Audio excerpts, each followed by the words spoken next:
XFM 104.9. Yeah, with Steve Merchant. What I was saying was, yes, we could have a little trivia quiz, right?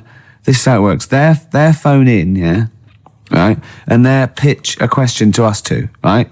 We won't know it. They'll tell Carl, and Carl write down the answer, yeah, or on his email, right? And then it might be something like, who was the first woman MP? And write down the answer, and they go, okay, Steve Ricky was the first MP. We'll write it down. You know, and you'll write down something like the Queen, yeah, and I'll write down Britney Spears, yeah. And they go, well, Ricky says Britney Spears, and the answer is, did you see? Yes. And then whoever's... So they phone in, or can they email as well? They can email as well, Steve. Right. Okay, so let me just try and clarify this, because I didn't really follow that, and I know what the competition is. Right. People listening, phone in or email in with a question, a trivia question. It can be about anything. I don't do game shows. But one which we may be able to get, right? They phone in with that, or they email it in.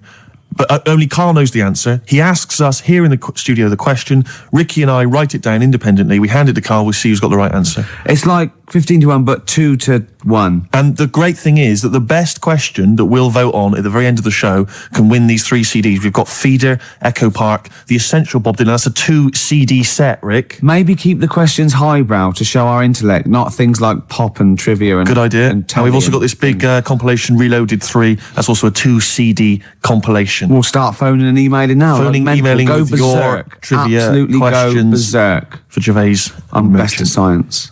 Well, don't start giving hints. That's not fair, because I'll say I'm best at films if they want me to. Yeah, but I've already said don't do trivia and entertainment and that. Well, they should do. They should do trivia and entertainment. Music and films is what they should do. No, they shouldn't. Or old TV. That's the cliche of XFM listeners, and I know they're more intelligent than that. They're not, Rick. They're stupid people.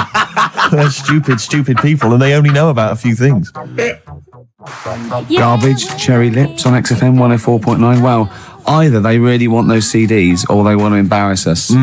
Because the phone lines are going mad. And they are going mad. We didn't even give out the phone number or the email, Rick. Shall I just give it out now? Well, obviously don't need to. Well, I ought to anyway, for those that didn't hear it but didn't know it already. Of it. 08700 800 1234. Sorry, that's not 08700 08700, because I started again because I sort of fluffed slightly. Yeah, go on. 08700 800 1234. And when he says he fluffed slightly, that's not how he got into television. Exactly. Ricky.gervais@xfm.co.uk if you want to email the question, and only Carl can see the screen, so there's no cheating. Probably people don't know what fluffing is, do they? No, I don't think so, Rick. Carl, have you had a question? What, already? Are we doing it now? Should we do it now? I think we should just drip them in throughout the course of the show. Yeah, you could one dripping them in. Go on. Ask us a question. I thought this was a good one. It's from Clive. Go on in. Clive? We've got a listener called Clive. Wow. That's all right. Who was the first James Bond? Oh, it's right. Film one. No, but wait a minute. I know this ambiguity because we've talked about it. We've talked about this ambiguity before. You see, he might be deliberately embarrassing us because the old myth is that someone played it on radio that we all know and love. Yeah. Now, he should have specified, did he mean the film James Bond, the first film James Bond? Can I just say, we won't count this one, because the definitive one, I've talked to Glyn about it as well, it's Dr. No was the first one of the team that we... Sean Connery. So Sean Connery's the first screen James Bond. So we agree on that, even if we're both wrong. What did he say it is? I bet he said it was Bob Holness who played him on radio in like the 1950s. He didn't say the radio bit, but he said Bob Holness. From Blockbusters. Yeah. And I was drawing a little Blockbuster thing. That's really spooky. That's weird, isn't it? But the thing about that is I'm worried if it might be a myth. It may be a myth. I don't think it is. It's that we can't... 1 point to me then. No. Yes. No. Well, did you know it? Did you know it? We talked about it. No rubbish. Yeah, but if we talked about it, did I say it to you? No, we agreed that it was Sean Connery because it just like we didn't count Casino Royale because you said it wasn't by the same team. Yeah, but that wouldn't have been the first James Bond anyway because that came later in the series. No, Rick. No. Don't play the music. No way. That's clearly a point. You didn't know it was Bob Holness. He meant it was Bob Holness. I knew the answer, wasn't it? Well, fun-loving criminals, Scooby Snacks. Anyway, it doesn't matter because we both agreed once in a pub that the right answer is Sean Connery. Yeah, but wait a minute, Rick, the point's not that. The man phoned in with a question and the answer the man was after was Bob Holness. Oh, okay. And that's the answer I gave. The answer I was after was me. But that's nonsense, Rick. He's the question master, the man who phoned in. That's ludicrous. You to face the facts. You can't say what number am I thinking of? It's got to be the real answer. No, but I knew the answer he was after. So brilliant. Yes, because that's, even if he's got it wrong, it's such common parlance now that Bob Holness was the first James Bond that I knew the answer. Face the facts. Right, give us another question, Carl. Jeez. Give us another question. God, he's a bad loser, isn't he? I had a good one here, but You've forgotten it? Or I sort of scribbled it down. this is brilliant, isn't it? Hang on a minute. We can edit this out, can't we? It's not live, is this? It's only a piler. It's gonna, this is going to look great when it comes out. Go on. Which food? Yeah. Carl, you know making up the question. No, it's just that I sort of took down the important bits. But this is amazing. This is amazing radio. Go on. Which food kind of doesn't make you fat? Jeez. What kind of a question is that? Oh, this is No, it is proper. I love imagine this on the weakest link. What kind of food doesn't sort of make you? I mean, it doesn't make you fat. This is ludicrous. Okay, do you want Basically, no sort of calories in it. celery? Water. Well, I mean, what do you mean? Do you mean a vegetable? No, do you mean you're right. Apparently, it uses up more calories to bite it than. Yeah, but wait a minute, Rick. One all. No, it's not one all because you're supposed to write it down. You didn't know. But you didn't. What do you mean I didn't know? You're supposed to write it down. That's the whole point. We're writing things You down. said water. You said water. But that's because I thought we weren't taking the question seriously because you didn't know what he's talking about. One all. We got to set the rules. This is Bit too much like Portishead for my liking. Was it? Yeah. I quite enjoyed it. Beat a band. Well, that's because Portishead are from your neck of the woods, isn't it? Was it? Portishead, I think you'll find. Yeah, I'm embarrassed myself. Right, another question, quick. Is this question a real question with a definitive answer? Or is it like, what is my most comfortable chair? I don't know why people aren't going to maybe like Trivia Pursuit or something, just getting a question off that and then... Because they're a little bit more discerning than that, Steve. Have you heard the questions? They don't know what they're talking about. This is stuff they've overheard in pubs. Come on, ask it, Carl. I look at the Carl takes down and goes, what's that? I know. What am I meant to write? Go on then, ask this one. Right. What sort? No. The Pope. Yeah. What semi? Sorry, Anne, Mrs. Robinson, we're going to have to let you go. Yeah. Go on. You are the weakest link, Carl. Goodbye. Yeah, go on. The Pope. Yeah, the Pope. Yeah, we've got the Pope. Yeah, that's not strictly a question. He wears a. He wears a Desmond's hat. He wears Gore Blimey trousers. Does he Yeah. live in a council flat? Yeah, he lives in a council flat. He wears a semi-precious stone. What's the stone? The Pope wears a semi-precious stone. What is the stone? You mean, what is it called? Yeah. What is it called? What, is it got like a kind of Well, papal I name? think it's like, is it a 18-carat one? So we got to try and get Right. the carrot Yeah. of the Pope's He big calls diamond. it Dennis. He calls it Dennis the Stone. Do they want the type of gem it is, like Or is there diamond, some kind of jade, papal name for ruby, it? or do they want it like the Rosetta Stone, or I don't know. I can't play a record. Play 2 record. Let's not. Where's your head at? Basement Jacks. Right. Okay. Let's get this. right. Have we knocked this on the head then? It's just not happening. Oh, here he is. Look, Here he is. come in. He's. How have you? Oh, I don't believe that. Oh, that's pathetic. I do not believe that. That's absolutely pathetic. Now, they won't believe this, will they? No. Right, No. if I say that Jonathan Ross just got his massive member out, and he is a big lad, come and sit down. I've got your tickets, Mr. Gervais. Thank you. What's going on here then? I mean, why are you dropping off tickets? Well, because, in the spirit of the Comedy Awards, we like to have the rising young stars of the British Comedy That's Awards. right, and that's me. Well, we couldn't find any this year, so we've asked Ricky whether he would sit in the rising young star seat, and I wanted to deliver the tickets personally, so there's no excuses if he doesn't turn up later. Yeah. I always suspected that you were sort of pretty well endowed. Yeah. And now we've seen, it's on webcam. That was just one of my cocks. That's the one you're wearing today. Didn't we? Did We you? got in Don't trouble say saying that. No, we were This is meant to be the happening young station. What's going on? No, you can't say stuff like that. You can't. Just careful what you say. Look after Julian Clary. 10 years in the wilderness, and he comes back in the person line. 10 years in the That can happen wilderness. to you. That's Jesus you're thinking of, isn't it? Just because you're on everything at the moment. I walked in here and I came in here and I thought this is the young happening place. And what do I see in here? 3 old men sitting. What are you talking about? I'm only 28, 27. You all look, you're wrecked. You all look wrecked. You're Well, that's because we're always partying. I was looking for some youngsters. Where's the youngsters? I wanted to see some tight leather pants. I wanted to see some foxy chicks hanging on you every word. What is it? It's a bunch of old blokes and a bloke out there washing up in a sink. But look at him. He even dresses for radio. Look This at is him. ludicrous. It's amazing. Looks like you're I love the fact you were on the phone to Gervais last night, weren't you? Asking his advice On clothes. Look at him. He's going for the man down the DSS. I like that look. That's a nice look. Have you got a single pair of trousers that aren't elasticated at the waist? They're maternity jeans, aren't they? They've got a whole panel that pushes The forward. thing is, what I do at the end of the week, I can pop these in the pan and I can make a nice soup with all the food that's encrusted in At them. his years as a homeless coming to the fore there. Look at you, But one why- step away from Lawrence Llewellyn Bowen. I'd like to be that bit closer. But why are you dropping off tickets? Are you a little bit... Because I thought you were married and stuff. Why do you suddenly got this obsession with Gervais? Because I'm a bit rough, ain't I? yeah, it's like when you see Dale Winton out with those rough boys. I'd like to get one of my own. When a top celebrity in a lovely looking suit walks down the corridor with his penis out, Yes. Yeah. I know that I'm still an You attractive know man. you've arrived. I was inaugurated the same way. For me, it was Des O'Connor. It's the passing on of the baton, if I may use that euphemism. and you've been battened. But it's fantastic. Well, it is a pleasure. I don't think I'm complacent just because I'm mixed with you. I still wake up and think, I don't believe it. I'm mates with Jono. Can I just point out one thing? Jono. I was listening to the show last week, and I heard you, as always, revealing a little too much about yourself, if you don't mind me saying so. Yeah. Steve tried. Not as much as you. No, but that was just for the benefit of the room. Yeah. And talking about when you used to occasionally urinate in the sink. Yeah. When you were around my house last time, and I came in the kitchen, and you looked a bit shifty.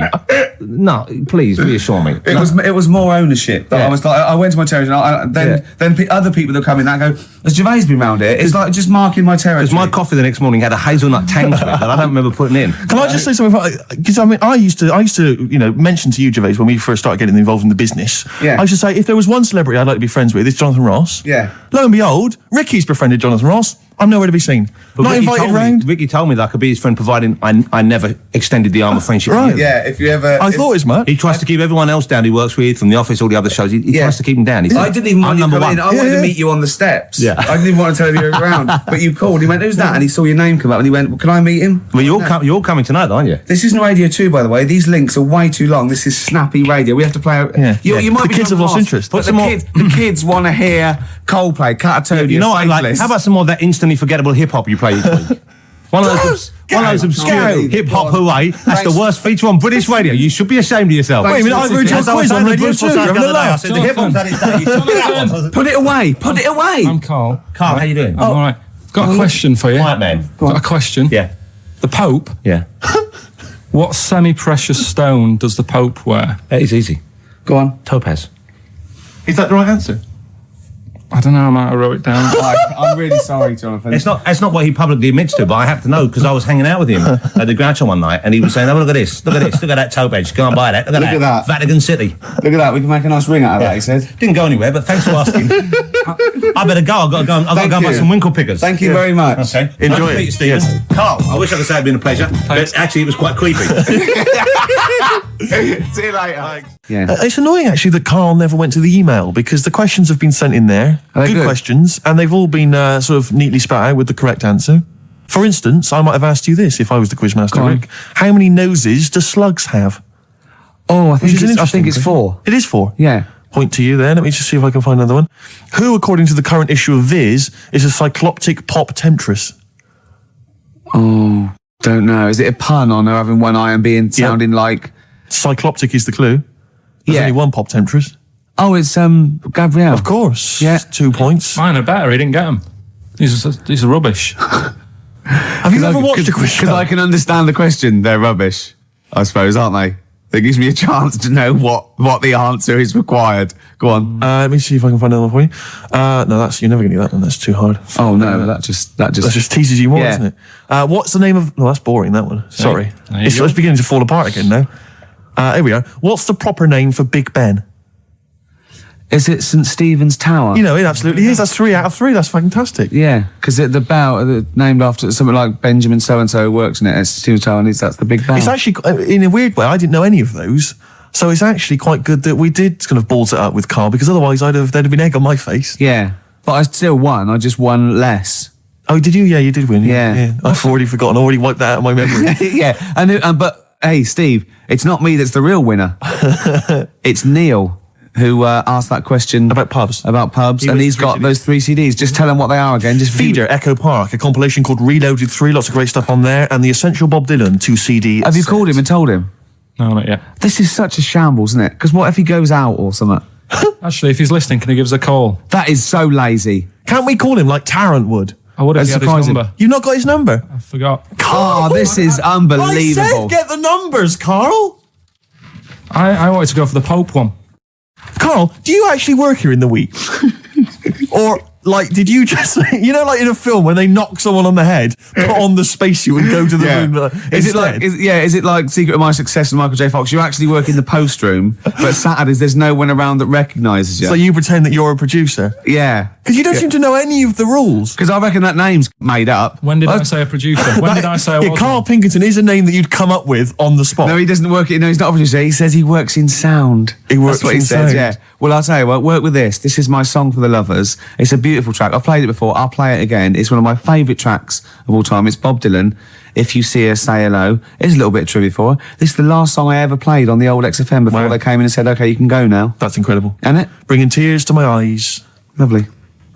Well, the greatest singer-songwriter of all time. Beautiful. With one of his best songs there. Absolutely. Bob Dylan, If You See Her, Say Hello. She might be in Tangiers. I mean, he's having a go. If you're going to go to Tangiers on the off chance to try and find her, I wouldn't bother. Yeah, You know. but I mean, he's Certainly if you're going to be there, then he's have a look desperate. for it. He's desperate. He's going, well, she might be in Tangiers. Have you checked upstairs? She's definitely not upstairs. just have a look. Well, anyway, that was Song for the Lovers. But because I'm so excited about having such great prizes to give away for the first time, some albums that Carl found, I got 'em. we've got the lucky winner on the line. Hi, Neil, are you there? Yeah, I'm here, Ricky. Hi, you're a winner with XFM. Fantastic. yeah. Do you like Feeder? They're a good group, aren't they?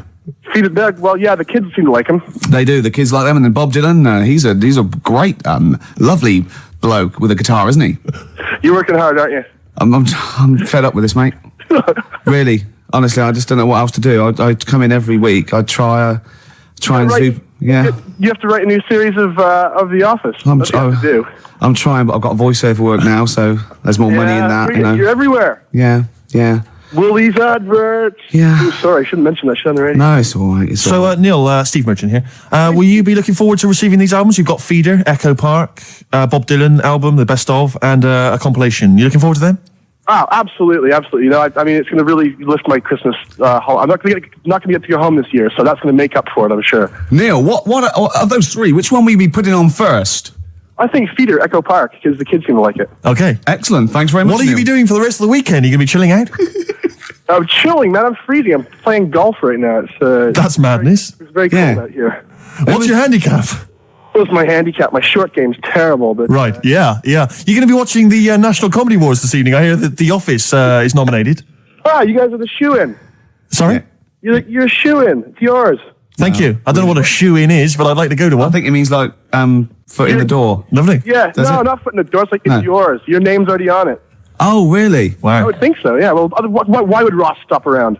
I don't think he makes the decisions. Neil, but thanks very much for calling. Those prizes are going to be winging their way to you. we're just like real DJs, aren't we, Neil? Just say we're just like real DJs, and we'll leave you alone. You guys are just like real DJs. Thanks Enjoy your very game. much. Cheers. Bye.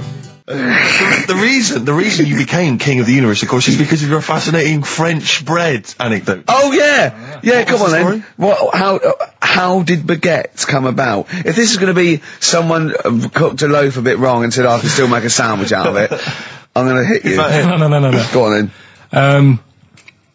Right. Napoleon, when he was at war and that with Russia, 1812. yeah, all his soldiers were like, not used to the cold weather and that. So they said, take some clothes in your bag with you because it's going to be Chilly. nippy out there. So they put all the clothes in the bag. Sure. They were told it's Napoleon, for Christ's sake. No room for any food. You're joking. So Couldn't they make some sort of like sandwich? no, it wouldn't fit because of all the clothes. You had to take extra gear. Sure. So anyway, he said, I can see where know. this is going. I'll be honest. Is there a baguette-shaped gap left in their holdall? They thought, let's make some bread that you can fit down your trouser leg. What? That's not true. No, it's not. I read it in Euston train station. I was waiting to go back to Manchester. Where did you read What, this? scrawled on the wall in graffiti? Yeah. Do you know the Was it also meet me here for cock fun at 12 o'clock? The upper crust sandwich shop, Euston station. It's on the wall. What do you mean it's on the wall?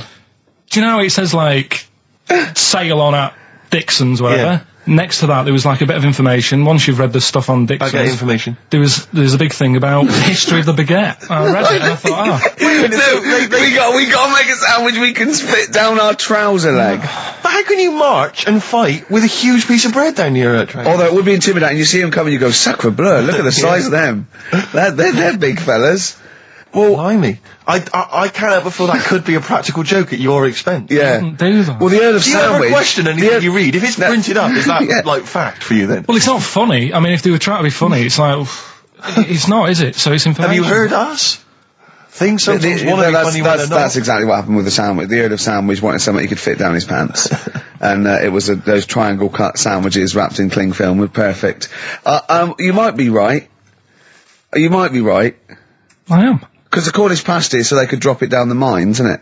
Is it? They wrapped it up they wrapped up like meat and vegetables in pastry, and they sort of crimped it, and it was like and they dropped it down the mine, so, yeah, that's how that came about. And bagels were originally made so that people could play hoopla, but then eat afterwards. I don't know if you're aware of that.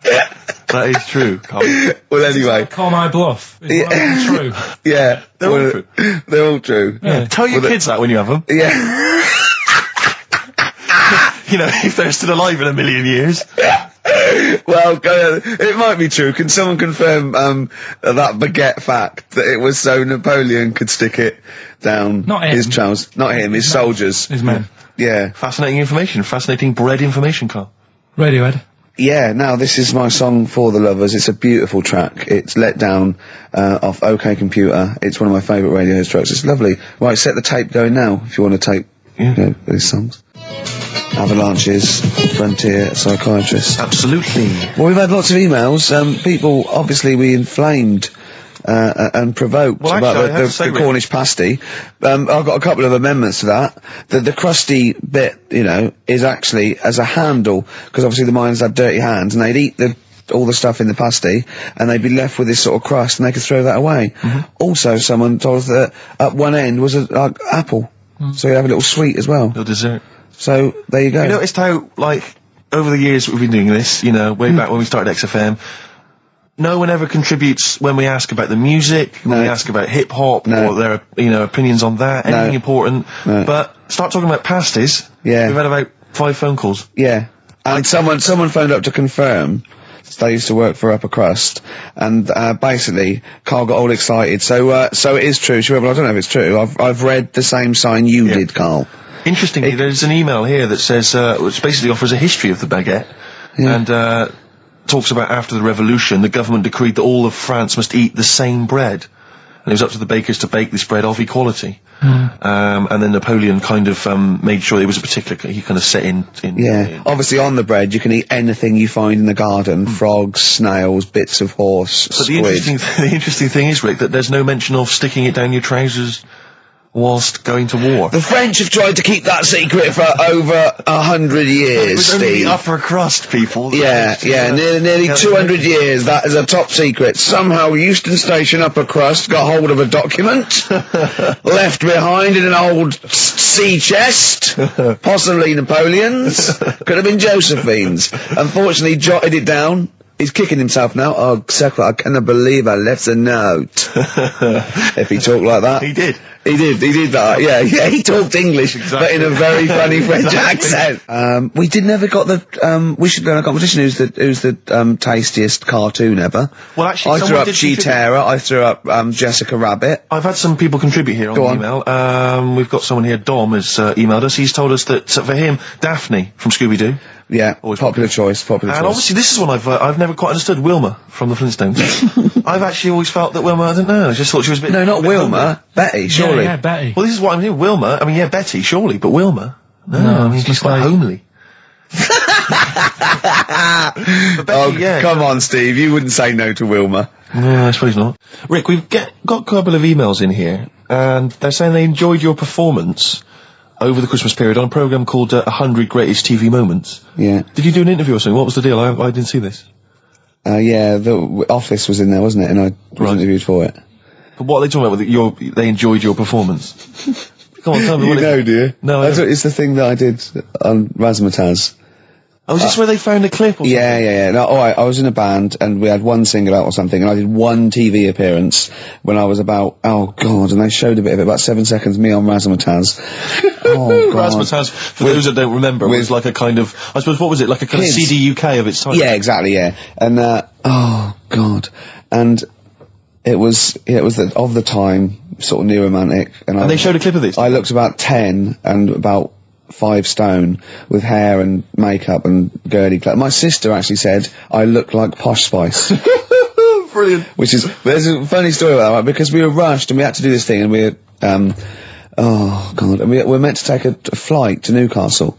And where were you travelling from? London? Yeah, but we got there and we didn't have tickets, we were told we were there, but the A&R man overslept. Right, for the record company, overslept, and it was terrible, and we were fretting, and eventually it was too late to get the plane, we missed the plane, we had to get a train, and it was really kind of fine, they were back and forth, they're going, yeah, if they come now, we can still do it, we're going to miss it, and this was like a big promotional thing, and we got there, and they went, oh, God, right, and I had this sort of like jumpsuit I was wearing that I'd cut off, put that on backwards. A jumpsuit? Yeah, brilliant. I know, Is this what was bad. on the clip? Yeah, I had that on back to front, and there was no time, and I think I even mimed wrong at one point, and it was awful. But the funny story is this, that when we were there, we didn't have our tickets. This was at the airport? We bumped into Bucks Fizz.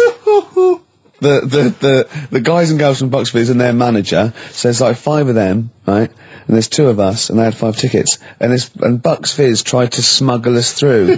And so they went through the things, right, and they went, tickets please, and he just waved 5 tickets that he had, like that, goes, this is us, right, and they went, well, can I have a look at them? And they went, there's only 5 here, and they just looked at us and went, sorry lads, we tried, we were nearly smuggled through. By Bobby. Carol. They couldn't even with their powers, they were the height of their powers. That was like make-believe time. They'd already done making your mind up. I thought if anyone can get us through customs check, it was the Fizz. But even the Fizz what I like could though, not that get us reassures me, I have to say, about kind of airplane travel. You know, in these kind of troubled times, it's nice to know that even someone like Bucks Fizz couldn't get, smuggle someone through. That's good, because even, the top security man went, hold on, there's 5 in the Fizz, there's 5 tickets, those 2 lads are not going through. Exactly. Yeah, that makes you more secure about air travel now. Well, it's lovely if I'm in America, and I see 5-star, trying to get through customs. With 2 other lads. Exactly, I think, wait a minute, what's going on there? Yeah. Wait a minute, security guy stopped him, it's fine. It's fine, yeah. There's only 5 in 5-star. Oh. It's lovely to know that. Yeah. I love the fact, and did you know the Fizz previous? Was this your first run-in with the Fizz? No, they were doing the Taz, same as us, they were doing the old Raz, same as us. Did you recognise the Fizz and go, oh my god, that's the Fizz, let's try and sneak in with them, or did they recognise you? How did it work? They wouldn't have recognised us. Exactly, that's what I'm thinking. I love the audacity of going up to Bucks Fizz and saying, try and smuggle us in. Can you try and break aviation law for us? Now it's time to make your mind up. We're going to the land of make-believe. I did that and they laughed. They went, brilliant. We'll get you through, lads. Yeah. Just stay tight. I was actually on top of Bobby's shoulders in a long coat. Lovely. Yeah, but Bill... Well, seriously though, I don't understand what their plan was. Like they would have gone, through. It's the Fizz, let them through. Yeah. Don't bother checking the... It's like, not even we couldn't even get to Newcastle. Do you think it was wearing your jumpsuit backwards that sort of gave it away? Well, no, but see, I didn't have it on then. I was just in civvies. I just had jeans and a t-shirt then. I didn't even have my hair gelled. I was just like cash. I saw it. I thought it looked all right. Did you? Did you? Well, I mean, for Then you in a tight jumpsuit. cheekbones. Brilliant. Yeah. I had some cheekbones. Yeah, that was the. If anyone else saw it, or maybe they taped it and they've got a clip, because I'd love to see it. I missed it. Well, I'll get you one. If you have it, put it. I'll tell you what. Why not create a website? And put that clip on there on a constant loop, and then send the address in, and I'll give it out, and people can check it out for themselves. Yeah, brilliant. Is that okay? Yeah, cool. I'll have to lose weight now. Yeah. Hives there on XFM 104.9. Right, we've got a competition question. Steve's come up with it at the last minute. This is just to check if you are a regular listener of the show. Yeah, we would like to reward loyalty. Exactly, absolutely. So, last week on the show, Ricky described a story that happened to him back in the 80s when he was making his TV appearance on Razzmatazz with his band, and he had to fly up, was it to Newcastle? Yeah. And he tried to get on a plane, and a pop act of the 80s tried to help Ricky sneak aboard an aeroplane. But failed. But they failed to do it. At the height of their powers. And they were at the height of their powers. What was the name of that outfit? Should we put them on the line? Absolutely, let's hear Well, it. this is There's the people there dangerous, already. This is to win Incubus tickets. Please do not be mental. Don't be mental or swear or say anything libelous or nasty. Yeah. Just be nice. You won't win if you're not. Go on. Hello? Hi, who's that? Oh, I've got my headphones on, haven't I? Put your headphones on, Rick. I'll just keep her talking. Oh, no. Hey, how's it going? Hello? Okay, hello. Hi. Hi there. What's your name? Lindsay. Lindsay. Where are you calling from? Clapham Junction. And do you know the answer? I do. Okay. Bucks Fizz? It was indeed Bucks Fizz. It was the Fizz. It was indeid the Fizz. Well Do done. you like Incubus? Yeah. Right. Right. Oh, yeah, you see, if I was interrogating you, I'd go, you hesitated. Yeah. There's so many people phoning up who are desperate for these Incubus tickets. Please don't make They this are given to rightfully, you. no, to be fair, they're rightfully yours. Right, I tell you what, I'll have a T-shirt if you give them the tickets. Okay, is that just any old T-shirt, or No. can we send her a T-shirt? Carl's nodding. you think we can send you a T-shirt? Right, we'll get you a T-shirt. How are you going to do that then, Carl? Because you've got to take her name and everything now. You keep talking a minute. Yeah. This is pathetic. This is wouldn't amazing, happen isn't with Dr. Fox. He'd have it all Foxy planned. wouldn't do this. Can I say as well, it's a bank, there's a train station with one vowel. Yeah, but there's loads, aren't there? He hasn't thought it through. Bo as well. There's many. Listen, Carl, take a note of her number. It can't have been that. I can't remember it. What was it? I remember I tried it the last time I tried it. This is a shambles. And I couldn't work out. Then there was wrong answers. I remember Aldwych came up. Maybe it's Aldwych. What's Carl doing there? Who's he talking to? I don't. He's talking to her, but what? Say again? Look, quick, let's think of something. Come on. Hello, are you still on this line? No, he's picked up the phone now. So what am I doing? We're giving away. We're letting people behind the curtain. Let's keep up this veneer of professionalism. This is so rubbish. Come on, no, It's don't draw attention to it. Okay, all right. But let's just talk and make. Steve, what are you doing tonight? Looking forward to Pop Stars? I'm looking forward to a lot. Who do you want to win? I'm glad you've asked, Rick. I'd love to see Darius have a bit of success, but I don't think it's going to happen. I think it's probably going to be the stutterer. I think it is going to be Gareth. He has a name there, Steve. I think it's going to be Gareth. Yeah, apparently in the polls in the week he's getting twice. We're back, don't we? Okay. All right, Carl. So she's getting a T-shirt, is she? Lovely. Right. Who's that on the line? Next contestant. Hello. This is amazing. An error. I mean, we couldn't do this worse. Come on. Exactly. Hello. Hello. Hi. Who's that? It's Dan. Dan. Hello, Dan. Danny. So, right, do you want to go to Incubus? I'd love to, man. Okay. Hold on. This is pointless because he's just heard the last. He's heard the answer. Yeah, it's definitely Bucks Fizz. This is mad. We didn't think this through. No, but let's be honest. He wouldn't have been on the line if he didn't know the answer. Are you cheating, No. Dan, he said he's not cheating. This is fail-safe. That's fail This safe. is our rigorous. I can't Screening believe this. Dan, you're going to Incubus. Oh, cheers, man. Well That's done. blinding. Well done. Oh, Nice one. Thanks for cheers. listening. Cheers. Carl, what do we have to do? Do we just hang up or what happens? No, you play a song and... Play a song then. You've got his details. Yeah. Oh, Play God. it. He is, He's isn't on he? a different You plane to can't us. say it like that. The other week, I came in when it was really miserable. And I said to you, God, can you imagine dying today? Yeah. Because Whereas today you feel it would be a much better day to die because it's bright. the curtains open, sun Sure. shining. It's like... I mean, you'd still be a bit angsty about the dying thing, wouldn't you? I mean, I don't suppose that would be alleviated. Sure. Okay. Well, hopefully we'll still be broadcasting, when one of us reaches that happy moment and we can check. Yeah. It's quite a lot of emails, Rick, coming in about band names. I think a lot of people are going wrong for a simple reason. They think it's funny to have an ironic band name. Yeah. They think it's a bit comical. And I Yeah. just don't think there's any great bands that have had a comical name that have made it into What stadium was filling. that band? Where's Me Jumper? What were they I called? don't know what they were called. I mean, the obvious example of one that was never going to make it internationally. Splodgeness Abounds? Splodgeness Abounds? No. I like them, though. Splodgeness Abounds. Splodgeness Abounds. They were great. Ladies and gentlemen, please welcome to the stage Carter the Unstoppable Sex Machine. USM. These are some of the ones we've had emailed in. These are bands, obviously, that haven't made it so far, and I don't think they will.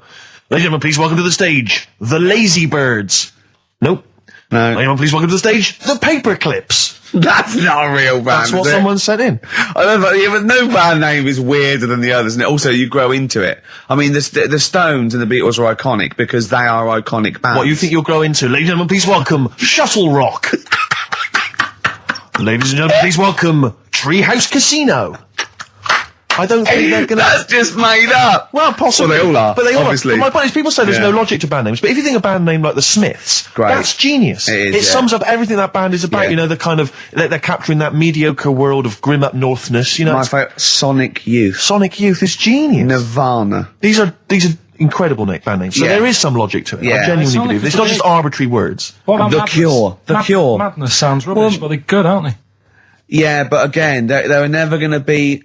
They were never going to be world beaters. But they were a comical band essentially. Yeah, they they were were, a but knees they- up party band. yeah. And Madness is fine for that. But they had some great songs as well, and but it did. Then it sort of turned it all because then. I mean, Rick, I don't know how many members. Not Home Today is a great song. And This is from an email. I don't know how many members of the band there are in Chimney Factory, but if there's 5 people, who decided? Have they all agreed? Yeah, that's the best name. Do you know we what can I come up with. decided? Dell. Right. He started the band and they rehearsed around his house. So Dale went, look, it's called Chimney Factory because my granny's doing it. They go, all right, Dale, but it's not. I've got some other. But no, Yeah. it's called Chimney Factory. I own the van and the amps. There's Paperclips gone. There's a band in Leicester called Paperclips. We can't. We just argue over that forever. And all I'm saying is think before you name your band, all right? Because it's never going to happen if you've got a comical band name. There was a feminist band called Clitoris All Sorts, which is quite good, isn't Yeah, it? but you laugh and then you just think, oh. Yeah. You know, I'm never going to have that on my T-shirt. Imagine that. Clitoris all sorts. It's that time of the day now, talking of that. Yep. Song for the Lovers. Sure, it's beautiful. Now, Steve, I will play great old tunes till the cows come home. We got to give them a little bit of Dandy Warhols and Air and Athlete. I know that, and they're great, they're good, right? But, I wanted to play a Cat Stevens song, but I thought I'd better not, because I've, play that a little bit. And we'd quite like resurrecting old reputations, don't we? People like Elton John who had bad faces, or David Bowie. People and, whose names now are largely laughed at in the serious or rock people circles. that people might not have considered. I thought Cat Stevens, oh no, Rod Stewart, I thought. Well, see, Rod Stewart, many people now are thinking of the leopard hot pants and the ludicrous Do you hair. think They're I'm sexy and all those sort of old stadium sort of disco things? But he wrote beautiful tracks from Maggie May through, and I thought, hold on, 2 birds with 1 stone. What about a Rod Stewart song written by Cat Stevens? Wow. Is there such a thing? The first cut is the deepest. Let's hear it, Rick. On this album as well is The Killing of George. Georgie Part 1 and 2, remember? About the gay bloke. Georgie Boy was gay, I guess. His favourite song. Carl's favourite song. Yeah. Right? And I was going, oh yeah, I remember that, yeah. I said about, and I said, did not intend to take his life. He just pushed it when he gets mugged and killed. Do you know what he said? Go on. I was sitting outside, I was singing, he went, well, as I said, they go out too late. They go out too Yeah, late. he meant gay people go out too late. He went, no, they do. I went, what do you mean? He said, well, they're always out, they go out when people are coming home. He said, if he'd have been in bed by 10, he'd still be alive today. That's a sobering lesson. And he went, Carl. there's one that works here and he's shattered every Monday. Oh, if you're gay and you're listening, just be in bed earlier. Go Yeah. out when sensible people go out. Yeah. You're right, we're not on the continent, Carl, is your point? If you're gay and you're not in bed by 10, go home. Yeah. I don't get it. First cut is the deepest, Rod Stewart. Song. There's the phone. Answer it. See who it is. Can you give us a second, listeners? Just amuse yourselves for a moment. We're Who just is it? speaking to, Carl's just on the phone there speaking to someone. We'll just keep you abreast of who that is. Current is it? time, it's 10 to 3. Wants to know if you're doing a live show somewhere tonight. So just a private call now, asking Ricky. if I he's am, performing yeah. later. But Ricky, of I course, don't want to has say it appeared now. recently on television. I don't David mind Brent, one person now. I who don't want hits to it get from out the on air. office and often performs live at different venues around the country. So while those two take care of business. All right, guys, have you finished that private call? Yes. Jeez, that was outrageous. Star Sailor and Poor Misguided Fool. With me, Steve Merchant, and Karl Pilkington. The K-Man, round of applause for K-Man. Yeah. But no one's announced who you are. Ricky Gervais. Ricky Gervais. It's XFM 104.9. Saturday afternoon. If you didn't know that, I don't know why I mentioned it. That was stupid, really. You must know that by now. Well, we've got some great things coming up. We have haven't indeed. We've got songs and chat and things. We'll also, of course, be running through the white van man questions from the Sun again, but this time Carl will be answering them. I look forward to that. Yeah. Can we do that fairly soon?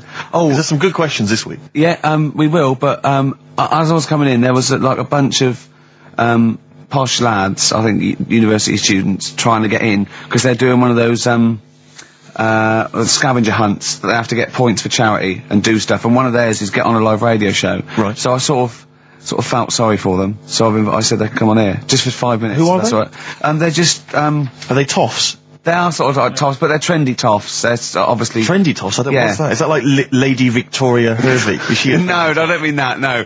They're both sort of like that, Will of Pop Idol. Right. They're like him, sort of like trendy but posh. Okay. They seem nice enough, and they're doing it for a cancer charity, and they just get... They've got, for what is it, like they got their sponsor to do various... Exactly, I don't know quite how it works, but they're gonna come on and, because we get, for coming on this live radio show, they get 17,000 points. Right, good. If I can put that in context, Yeah.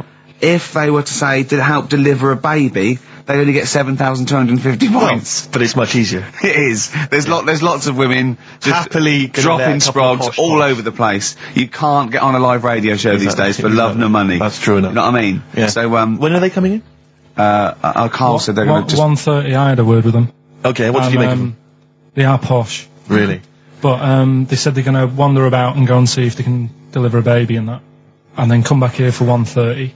And I don't know if it. How I hope they don't like leave a baby sort of half out. You know, if they've got it. You know, they're push. Sorry, we're gonna have to shoot off. We've got to go Yeah, and see. we've got to play an instrument in a marching band for 8,500 points. Well, I did say be here definitely at 1:30 because I don't want you getting in the way of the white van questions. And the other thing is, right, they get 7,500 points for delivering a baby, but they get 9,000 points if they cut Peter Stringfellow's hair. Well, he's very precious about his hair. It's a more delicate operation, isn't Absolutely. it? There's more that can go wrong. That's true enough. Take an unconventional animal for a walk in a park. What is an Unconventional animal? I think that could be a dog that just doesn't play by the rules. Yeah, that's a dog that's into Slipknot. Yeah, that wheeze in a urinal. Yeah, exactly. Standing up. Exactly. Yeah, well, I'm looking forward Well, to yeah, that. I'm sure they're lovely guys. Good luck to them. Yeah, we'll see you later. Well, we're back, and there's a few more people here. Absolutely, well done. Yeah, yeah. Well observed. Yeah. Do you want to say hello? Hi guys. And what are you doing here?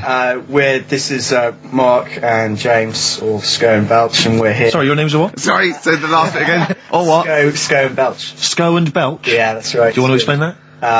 No. No, from the drinking story. games, I imagine. Yeah. We've got Oh. worse names than that, but it's radio, so. Sure.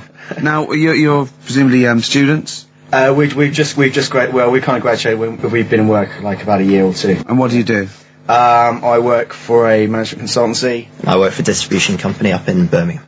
Well, okay. So, Now, great what boy. you're doing is a scavenger hunt, and you're raising for a cancer Colon charity, cancer research. right? And you've got to do. And this is we're just helping you out here because for 17,000 points, you have to get live on a TV or radio show. That's exactly it. So and here we are. That's why we're here. Yeah. Do you ever listen to XFM?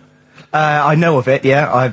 I listened to it a few times. Sure. What kind of music, what kind of sounds would you normally be into? I love stuff. cheesy radio, sort of school disco, sort of, 80s Right, stuff. Sure. Sorry, what was your name again? Mark, or Sco. Sco. Okay.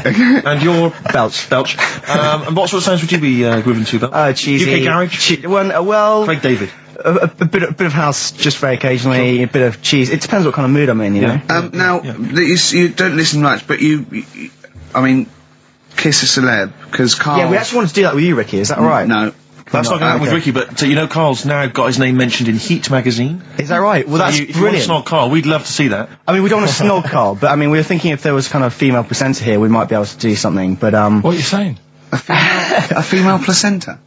well, if you've got one. Have you seen some of the female presenters that work on XFM? Oh, presenter. Is that why they're on radio? I thought you said placenta. That's unlikely. I know. Well, now what's the other things you've got to do here? So what are some of the things you've done already? Well, See, somebody's worrying me. Like, start a fire in Pudding Lane Oh, we've done that already. for 4,700 points. Well, I'll tell you what we have done. We've been on Phantom of the Opera stage already. Have you? Yeah, we just asked the stage door guy. And, That wasn't during the show, I see. No. And that's right. He actually mentioned that. Yeah, we shouldn't speak about that too. Otherwise he'll get sacked. Sacked. But yeah, he was really kind to let us on. We've jumped in Trafalgar Square Water with doing a sort of Friends impersonation, so that was... Right. How many points pretty did you get for cold. that? We got 2,000 points for that. We got Right. 8,000 points for being on the stage at Phantom of the Opera. Yeah. And we get double that. We get like 18,000 points, which is almost the maximum for being here right now. Really? So that's well, absolutely great. Honestly, I wouldn't worry about the little things. I'd go for the big. Yeah, that's it. bucks here. We're not interested in the little stuff. We want to go for the big stuff. Yeah. So what were the big ones are, get on stage with S Club 7, that's not going to happen, is it? When have you got till 6 today? Well, Yeah. S Club 7 are on at the London Arena at about 2 o'clock, so... Good luck. But Okay. I think it's going to be very, very difficult to get on there, but we never I know. think so, yeah. Get in the vaults of a bank. Yeah, You see, some of these are bordering on the illegal. That's 20,000 points for that. Like getting a cage at London Zoo. Don't do that. I mean, it's 10,000 points, but don't do it. Unless it's a penguin cage. That's what we're hoping. Just some kind of timid animal we might be alright with. You know? Yeah, sure. If anyone's got any good ideas for sort of funky things to do on air, then Okay, well, if you leave your number and anyone calls in, they can help you. Then Well, maybe some of S Club 7 are listening. Well, let's hope so, because I mean, we love them to bits. If they are, it is for charity, and the points get awarded into money for colon cancer research. So it'd be absolutely fantastic if we could. Yeah, so Bradley, John, Tina, if you're listening. Yeah, if you're listening, or any celebrity out there who's a female celebrity, we need to snog them. It doesn't need to be a long snog, but if we can, that'd be great. This is good for 7,000 points. This looks like a good one. Play the organ in a church. That must be easy. Is that a metaphor? Yeah, but you know what church people are like. It says the bigger the better, so it might be. That's got to be euphemism. Yeah, it's got to be, hasn't it? Yeah. Well, thanks very much. Good luck. Good luck, guys. Get an thank you very arrangement much. standing outside Les Mis looking Miz. That's going to happen. That's good. Man, a big gun type thing on the HMS Belfast. That won't Well, we've happen. got a big gun, it's just finding the boat, which is the problem. Oh, calm down. What was your name? Bo? No. Po? Let's go. Go. Thanks very much. Guys, thank you very much. Cheers, guys. Cheers. Bye. From their greatest hits album, that's Outcast, and a track called Rosa Parks. Like it. Yeah, enjoy it. Yeah. Now, we just had a call from someone impressed by Karl, and Karl's very pleased because this guy has actually done a PhD on Che Guevara. So in theory, whatever subject he chose, in theory, he's probably one of the experts in the world on this particular field. Now, hello, are you there? Yeah, I'm here. Hello, what's your name? My name's David. David, now where did you do your PhD? At UCL. Did at UCL, mild college. And what was the actual title of the PhD? It was Che Guevara's influence on class struggle in Europe in the 60s. And what did you think of Karl's performance? I thought he did really, really well. The only thing, I'd never heard those last words before. So Karl actually knows something you don't know. Yeah, possibly. Although you presumably not take that as verified information. You probably wouldn't take everything Karl said as gospel. You'd probably look it up yourself, would you? I probably would have a look, yeah. Did you know about babies' eyes? Sorry? Did you know that babies' eyes don't grow? I didn't know that. You see, that's why you shouldn't take things Karl says as gospel. Because it come out with something, vaguely intelligent, and then say, "Did you know about babies' eyes don't grow?" Any questions that you'd want to test Karl on? Any thoughts? Any things he missed there on the history of Che Guevara? I think he did really well, and I think he should be congratulated. Because Karl has problems with understanding why people are interested in history, and even though he's been reading these books, he keeps saying, "Why does anyone care about history? Why is it important?" What would you say to Karl? I think he should maybe then look at who Che Guevara did influence and why he still influences people today. Yeah. Well, he knows that he influenced Citizen Smith, and he knows that if McDonald's ever wanted to swap Ronald McDonald for Che Guevara, it would cost him an awful lot of money. So he is trying to apply it to the modern world. He is having a go. Well, maybe you should think like why Rage Against the Machine have him on their T-shirts. Good point, Karl. Why do you think of that? Why do you think they have him on the T-shirts, Karl? I don't know, maybe that was a design of the T-shirt. Maybe they wanted another T-shirt. Maybe they wanted Ronald McDonald. But didn't have any in. Sure. And they said, we'll have that one there then. Well, thanks very much. Just before you go, do you think Karl would be an interesting subject for a PhD? Yeah, very much so, yeah. Okay, well, if you're not... Well, hopefully one day you'll become a professor and you can maybe set that as some coursework. I could do, yeah. Karl Pilkington. Imagine that. Cheers, Dave. Having an MA in Karl Pilkington. Thanks very much, Dave. Okay, bye. Cheers, bye. That's good. My teachers never did that. What, encouraged you in that way? Never said well done. So, Really? Yeah. But you never showed up. Yeah, you had to be in the same room, They were really. too busy saying, "Who are you?" Yeah. No, but Mrs. Matthews, me head teacher. Oh, let's not lay into Matthews again. Oh, not Matty she Matthews. said Not I'd Grimble Matty Matthews. I'd we used to call never her. be a high flyer. If she could see you now. What did she say? You'll never be a high flyer? She said that to me, mum and dad. Really? On a parents' evening. And that was after I'd played the drums in Little Donkey. She clearly didn't know what she was talking about. The Strokes and last night. We just had a call, didn't we? From Johnny Mango. Oh, yeah, Johnny Mango, yeah. Yeah, old the Mankster. And he informed me that one of the Wurzels is dead, and I didn't know that. Yeah, Adge Cutler, who was the lead man, I think. Yeah. He said he died the most rock and roll death you can die. He said he was apparently driving on a terrible cocktail of cider and other things, presumably. Yeah. Apples and jams. Yeah. And he crashed into a tractor. And I wonder, is that true? JM's not winding me up. Yeah, I hope the Mango Boy's not having a laugh at me. Is that true? One of the Wurzels died by tractor. Did he? Is that true? So give us a call. What's the number again, Carl? 08700 800 1234. If so, I'm sorry that I disrespected them. I didn't know. Table 60. Lisa Tarbuck. That's Corner Shop. Lessons learned from Rocky 1 to Rocky. I love that guitar. That's great. It's real glam rock. That's T-Rex and Bowie. I was going to play some from Ziggy Stardust today, but instead I brought in a different album. I want to play a bit of Bowie. Is that all right? Oh, of course, yeah, always. Bit of Beatles. Still to come up, by the way. With the education of Carl, last week he did Che Guevara. He did very well. Yeah. Before that, the week before that, you learned all about Rasputin, didn't you? And this week you've been studying Hitler, haven't you? How does that go? How do you reckon that? It's a bit tough. Okay. I mean, I'll give you the full story later, Steve. Do you know much about him? No.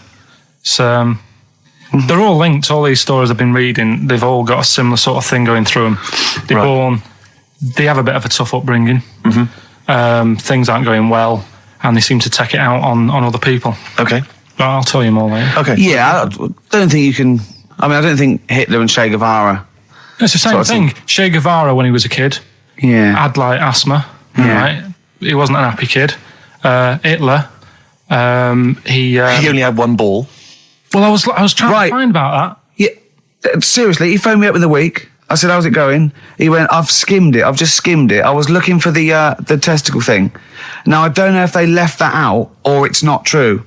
Right. He was trying to look up that Hitler has only got one ball. I think they only did it to wind him up. Because it's like, you might be taking over the world, but we're all saying you've only got one testicle. Sure. And it's did you look in the index and it's sort of Hitler, Adolf, family life, early childhood, testicles absence of? Sort of skimmed through because one of mother brackets other. Albert Hall. The only thing I could find was at one point in like when he was trying to run the place, there was a meeting going on. And somebody had put a bag in the meeting room and it blew up. Yeah, and I'm wondering whether it was under the table. Yeah, but... What, you wondering if it blew a testicle? It was the testicle was under the table. No, the bag blew off the ball. No, the ball sack was probably hanging below the protective top, and so that's where he could have lost. But why would he have only just lost the one? Because the way he was sitting. Cross-legged or something. Sure. Okay. Well, I mean, again. Last week we had a Che Guevara expert who phoned up. Maybe they could. Maybe there's a Hitler expert this time who could maybe phone up and confirm the testicle theory. Yeah. What's the number again, Carl? 08700 800 1234. You need to have at least done a PhD or something. I don't think we should invite calls about Hitler. I think we're asking for trouble. No, I'm talking about someone who's done a study of him and who's done a PhD. Oh, okay. I'm not talking about any old nutter. And also, Carl's lottery numbers. He's a little bit more confident this week. Okay, good. He went, "They're more like it." And I looked at him and I laughed. He went, No. Even Suzanne said I'm on more on the right lines there. Is anyone who has done a degree in maths or A-level maths that can bear? Carl won't believe this, right? Carl thinks, I know I was partly doing it to confuse him, just see that look on his face like a cat, right? But there is the chances with a random numbers, for example, the lottery, of getting 1, 2, 3, 4, 5, 6 are no greater than any other single combination. Right. Now that's true. I don't mean you're more likely to get 1, 2, 3, 4, 5 than any other combination put together, but than any other individual combination, they're all equal. It's counterintuitive, I know. I know you think that to get a run of 1 to 6 is less likely than anything else, but it's not. Any named combination, it's not, Carl. If there's a probability... Well, it's never happened. It's never happened. Yeah, but there's any number of combinations that never happened. Every one of those combinations that have come up have happened, and they're just as likely or unlikely as any other combination, right? It's just that you feel intuitively, right, that 1, 2, 3, 4, 5, 6 is less likely than 1, 7, 12, 34, 60. You know what I mean? Well, I didn't win. Play a record. Okay. If you give a monkey childbirth pills, it works. That's. we were talking about interesting things about sneezing, and I remembered an interesting fact about monkeys. So, anyway, 2:30, brilliant. What did happen to that bloke who used to make the sound effects in Police Academy? I don't know. He was brilliant, wasn't he? Do you remember him? I don't remember. Was he called Hightower? Yeah, he was good. Yeah. If anyone knows, give us a call. God. Girls and boys. You embarrass yourself then, Gervais. What? Well, we've had a number of calls and emails Yeah. pointing out that the Hindenburg disaster was not because the Zeppelin was filled with helium, Hydrogen. but filled with hydrogen. Right, okay. Well, I thought about that when he told me in the week. Well, yeah, but I assumed he must have got that off from the documentary. So it just went up. So that's probably why the voices didn't go. That was probably why it didn't feature in the documentary. Yeah. But it seems to me we should have thought of that. I mean, like, it's school fates and stuff where they're like filling little balloons with helium. Yeah. You know, there'd be all kinds of horror stories if they were just, just blowing up, left, right and centre. I don't think you can just blow helium up like that, can you? What? Isn't that the point? What I'm do you saying is it can't be as potentially lethal as hydrogen, helium. Well, what, hydrogen isn't as bad as helium? No, helium's not as bad as hydrogen. I don't know what you're saying, because the Hindenburg was hydrogen. Yeah, and I'm saying, why did we think it was helium? That's crazy. You go to school fates and stuff with like little kids, and they're filling up little balloons with helium. They wouldn't have big canisters of helium, at a charity event or a small kind of bring and buy sale if it was deadly. Yeah, but it's not as big. I mean, when you buy those balloons at a fair, it's not as big as that. That big. But presumably, balloon. it's still flammable, is it? But it wasn't the fact how dangerous the rare gas was, or it was the fact that it was made of this thing that caught fire and just went. There was nothing. A hole in it would have been as bad. It just burnt quickly and fell to the ground because the hydrogen or helium escaped. It wasn't. It was irrelevant that what the gas was, wasn't it? I thought there was supposed to be some kind of explosion. Well, I don't know what it was, but the point is because the outer thing was so thin, right? The gas inside escaped and it fell to the ground. So it just fell to the ground like when you've popped a balloon. Well, not. It didn't quite. sort of go. It didn't like flap all over the place and make a zany noise.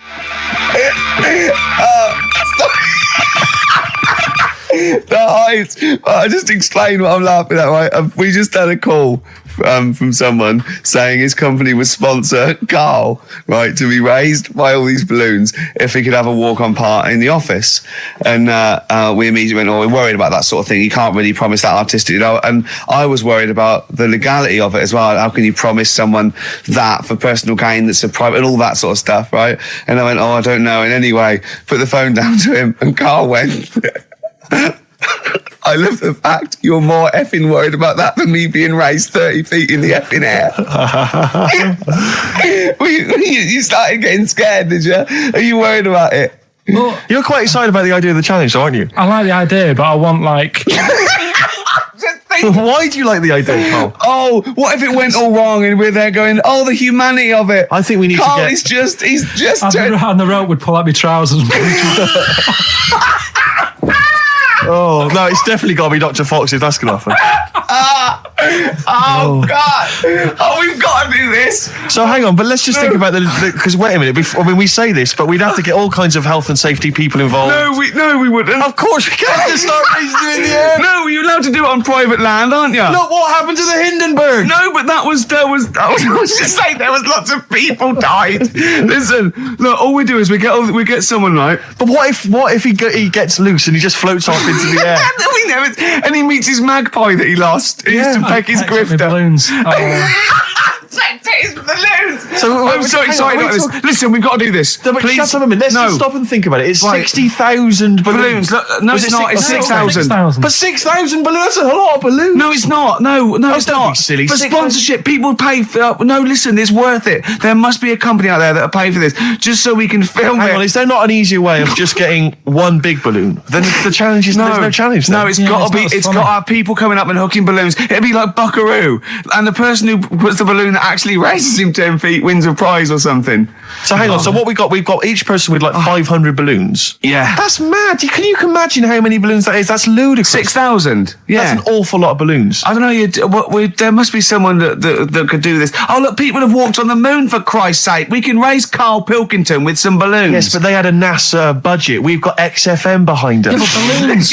Balloons are cheap. You can get about a pack of 25 for about 150. Right, fine. No, true. Yeah, the helium though, Karl. You can't just like attach yourself to a pack of balloons. No, but what do you think? We blow them all up with helium, right? Off you go. But then we can do something with the balloons, can't we? Like release them afterwards. Oh, we'll release them back into the wild. Brilliant, as a sign of peace. Fly, my pretties, fly, Listen, be free. I am so excited. I've not been so excited about until I thought that Robin Ince was going to stay in my cupboard for £1,000. Look, we've got to do this. 6,000 balloons. I don't think it's going to happen. That's an awful lot of balloons, and I just I don't see how we can tether them all to Karl. He's a small man. No, but Because you have them at different lengths, don't you? Yeah, exactly. Karl knows. Can you think about the logistics of this? Oh, someone must know. There must be a company. There's a bloke willing to do it. I know he doesn't know the technology of it. He's willing to sort of stump up. And But so, the company just Come on, has access to helium like that. No, we can do this. Come on, and London. someone's done Londoners. it was on the internet already, so someone obviously has done it. Yeah. So they didn't say, "Oh, we can't get hold of the balloons." No, they probably worked it out, didn't they? Karl, you're more excited about this than anything else, about your education, about your exam results. You're so excited. And we'll have a little rope. We're like flying a little kite, a little Karl. We're like, let's go, Karl, what were you wearing? Like a one-piece jumpsuit? Yeah, it'd be lovely. With sponsorship all over it? Oh, it'd be great. You're like Jackie Stewart, and just as you go up your little face, oh my God, I'm not going to sleep until this is done. This is the most exciting thing ever. Only 10 feet. 10 feet, yeah. And we'd need some kind of rope to sort of tether you to the ground. We don't want you sort of flying off. This is going to be great. And he'd have a little crash helmet and everything, and little deedy boppers on the crash helmet, like he's a little flying ant. Definitely. We give him a little, oh my God, can we give you an outfit like little wings and everything? Can we paint your face with like children's paint? I'm not doing all that. Why? Oh, because that would be silly. Oh, please, Karl, do this. Do it. We'll do it for charity. We'll do it for charity, yeah? Right. Yeah? Oh, this is We'll do gonna it be for children in brilliant. need. Please, just phone in if you can help us. Lift Karl up 30 feet. Let's say 30 I think feet. it has to be a decent... Yeah, it has to be a decent height. Is there a world record? Because we want to break that if we Yeah, I want to break that. What is the world record for raising a man by balloons? Yeah. Okay, so listen, let's just finalise details here. We've got... I'm so excited. Email address, ricky.gervais@xfm.co.uk. Ricky.gervais@xfm.co.uk. What's the number? What's the number? The number, Karl? 08700 800 1234. Give it again. Lift Karl. 08700 800 1234. Sponsored by Heat Magazine And or something. maybe even if you've just got an idea about how we might be able to organise it, how we might be able to get it done, if you've got contacts, anything, just get in touch, give us some information. Oh, that'd be great. I'm going to play a Beatles track for the lovers. Oh, man. It's off the Help album, and it's You've Got to Hide Your Love Away. Oh, just think of his little face as he goes up. Well, XFM, we're nearly the end of the show. I'm Ricky Gervais with me, Steve Merchant. We've enjoyed company. Karl, we're going to try and get Karl in the air. Anyone that can help us, take him up with helium balloons. Our friend Johnny Mango called again, and apparently the record's 11,000 feet. Karl is getting a little bit nervous. Yeah, the world record is 11,631 feet raised by hot air balloons. Yeah. How tall's Canary Wharf? It's 11,631 feet. Exactly. I don't know, Karl. Is it how much higher? It's a long way. More. I'm not doing that. Because I'm like 6 foot something. Yeah, think of that. Just look at Steve. All right. Yeah. But you can change your record. You could say, well, the sort of balloons are the one with Mickey Mouse on it or something. Yeah, could I just say something? That man did 11,000 feet, but he wasn't naked. All right? Come on, Karl. Your 30 feet will be the world record for naked ballooning. Yeah? Think about it. All right, it's for charity. Well, thank you for listening, everyone. We are going to raise Karl. And after Karl said, and just to think, my teacher said I'd never be a high flyer. So this is your chance, Karl, to shine, to fly. Steve. It'll be brilliant. This is a final song for the ladies. Belle and Sebastian, we've not heard them for a while. This is from, it's actually a B-side or a triple side or whatever you call it. Track 3 on a single called Jonathan David. This is the beautiful The Loneliness of the Middle Distance Runner. Play. Goodbye.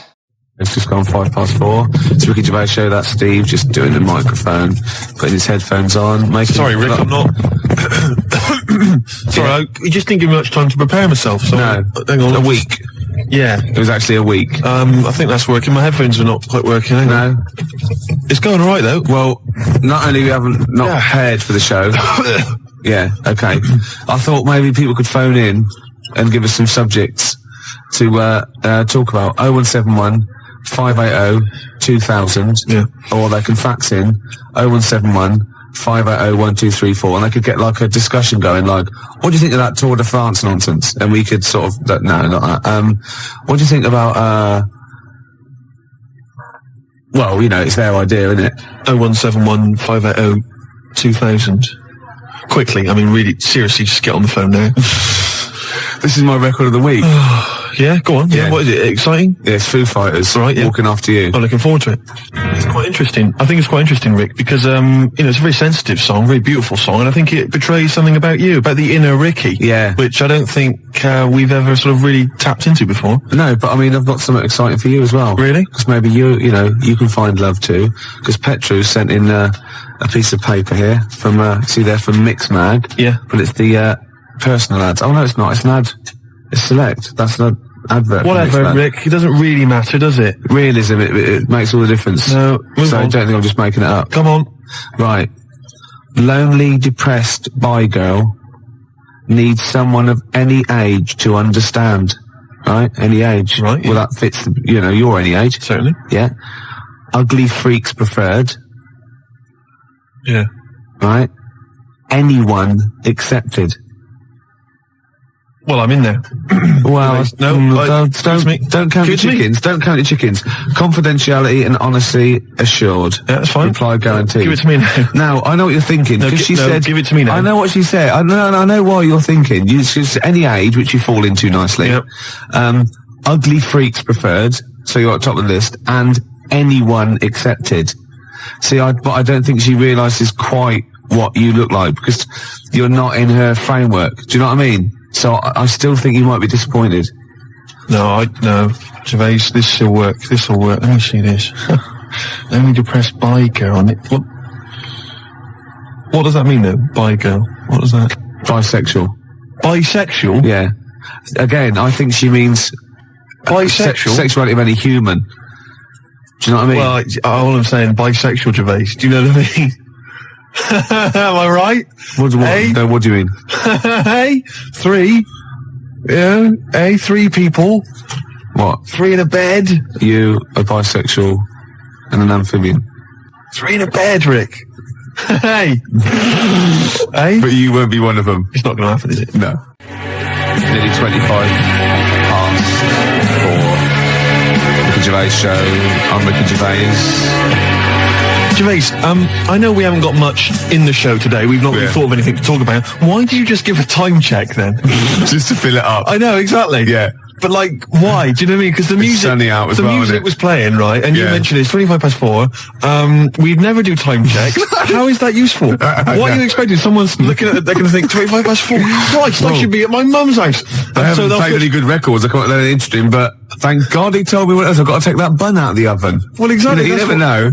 But you don't want to tell. Or they probably just realised something good starting on telly. Well, exactly what I was going to say. Don't say it's 25 past 4 because who knows? I don't know. Maybe the Antiques Roadshow. No, BBC always start things at 25 past, don't they? Yeah. And 5 to. Well, you're a fool. That's what I'm saying. There's no reason for Why do they do that? Why do they do that and not on the hour like ITV? You know where you are with ITV. BBC 10 past, quarter past.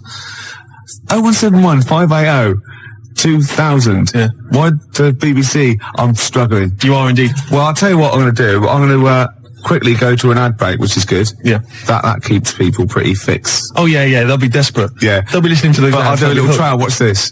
But after that, if you can hold out for 40 seconds, we've got the new one from the Manic Street Preachers. You've got to be happy with that. I'm loving it. Gervais, before we do it... Go on. I watched Team Knight Rider yesterday. You didn't? You've seen it? It's a new sort of thing. Must be made 10 years later. And it's instead of just the one Knight Rider car, it's a team of them. A fleet of them, Gervais. Team? I think it said teen. No, Teen Knight Rider. Yeah, when he was little, he had spots and he was a little bit embarrassed. On like a little sort of scooter. Yeah, and you go to the girls and go, hello. Do you want to? Do you want to? Oh. Yeah. Teen Knight Rider. Teen Knight Rider would be beautiful. That's great, isn't it? Yeah. That'd be great. And Kit goes, what are you doing? Nothing. Yeah. I got him caught in the flies. Get these kits there, sort of explaining how to shave. Yeah. That'd be beautiful. You dirty little. Now that is really gummed up my CD player now. We'll stop it there, surely. Oh, Teen Knight Rider. Teen Knight Rider. I'll tell you, if we get on to talking about telly programmes, Gervais, we'll be here all night. Yeah. Won't we? Yeah, well, it's about 25 past 4 now. That's brilliant. They're disappointed. But listen, Gervais, I've always said that, when a party's going bad, when you end up in the kitchen, talking about old kids' TV shows. And singing the theme tunes. Exactly. And you remember Swizzlers. Oh, yeah. And Flying Saucers, yes, we remember Flying Saucers. And Batwing Jumpers. And everyone starts laughing. Batwing Jumpers. Do you not remember Batwing Jumpers? She's retired now. Thanks. Grot Bags. Grot Bags? What was that? That was the Emu. Pink Windmill. Oh, yeah. Talk about gay subtext. Pink Windmill. So I take it with the fact that we're talking about it, we are in the kitchen at a bad party. We're in the kitchen We've at a got bad nothing, party. have we? We've got nothing to talk about. You know, usually we say, we've got nothing, we've got a couple of things and we get up. We've really got nothing, Absolutely have we? nothing. What about that Team Night Rider? We were going somewhere. There must be something. Yeah. Hilarious. Do Imagine it. what was it? Michael, it's time for school. I can't, I've got bellyache. Well, you're well enough to do that. I have to do that. I have to get rid of my poison. But Team. I wasn't talking about Teen Night Rider. No, sorry, Team Night Rider. You're actually going to tell an anecdote there. Well, no, not really. All I was going to say was that it was great yesterday because there was Team Night Rider, which is the sort of 10 years later. There's a team of people with super electronic cars driving around solving crimes. Yeah. And then it flipped over, and there was Butt Rogers in the 25th century, featuring Gil Gerard. Do you remember him? Good-looking fella. Yeah. And Twinkie, all the rest of it, bitty, bitty, bitty. And sorry, are you on crack? No. No, sorry. Have you taken sort of like some real sort of heavy mixture of cocaine and listened to it? What's that? And obviously, good-looking fella, bitty, bitty, and No, that's Twinkie. And then I turned. What? Why are you? What That's an impression of Twinkie, the little robot. The robot. The little. Oh, the little robot. Oh, yeah, The little silver robot that went biddy biddy biddy. It's as simple as that. I'm not trying to corrupt you. I'm not trying to get, confuse you. Oh, go on, yeah, okay, it's fair enough. I'll take all I'm saying is, great TV shows there that we forget, We're in the kitchen, Gervais, aren't we? We're in the kitchen. But everyone else has left. It's just us two. It's just you we and could I. go home. We could go home, but somehow we're still enjoying it. Yeah. In the kitchen there. Yeah. But what I was going to talk about is, there's a lot of TV shows. There's a lot of TV shows, Gervais, that we know and love and we remember. Yeah. But a lot of films, right, that became TV shows, MASH, obviously the big success. Did you know, Gervais, I read about this yesterday, fantastic. Do you know that they made a TV show, right, in 1982 of Casablanca, right, featuring David Soul. As what, Rick? As Rick. What a fantastic TV show. That is fantastic. It'd be Casablanca and you'd have a picture of him, wouldn't you? And every week they'd find a different reason for him to say, play it again, Sam. And lovely Patty Coombs as his Liza, whatever. Oh, that was fantastic. Mr. Rick, I'm not playing backgammon for money. Play it again, Sam. It'd be great. Every week, whatever it would be. I don't know what they're different contrivances. It's like a catchphrase. Oh, that'd be fantastic. Great, wouldn't it? Bobby Crush as the bloke on the piano. You must ding, remember ding. this. Oh, fantastic. Every week he gets an excuse to play it. That is Well, once, right, I was looking through, right, and there was that TV show called You Must Be the Husband, right? Yeah, it was called You Must Be the Husband. And I'd never seen it before, and me and Jen were watching it, was just flicked over, we saw that we were going to watch something else, and it just ended with the waiter coming up to one of them and going, you must be the husband. And we thought, do they have to end with that every single week? Deary me, that's like a hard work. I tell you. Yeah. Putting catchphrases in TV shows. Hard work. David Soul. Oh, that is fantastic. Dave Hutch. Who played Victor Laszlo? I don't know anything else about it. If anyone's ever seen it, please give me a call. What a fantastic show that would be. Oh, I know who played Victor Laszlo. What's his name? Rodney. What's his name? Nicholas Lyndhurst. Nicholas Lyndhurst. He'd be great, wouldn't he? Nick Berry. Nick Berry. That'd be beautiful. Oh. And I'll tell you what it would be. It would be, they'd be on a golf course and Sam would miss a stroke, wouldn't he? And they'd just go, oh, play it again, Sam. And everyone else would laugh. It'd be beautiful. Oh, baby bird, if you'll be mine. We can keep this cup forever now. Yeah. We're in the kitchen. Yep. Should make a cup of tea. Apparently, Steve, who says this?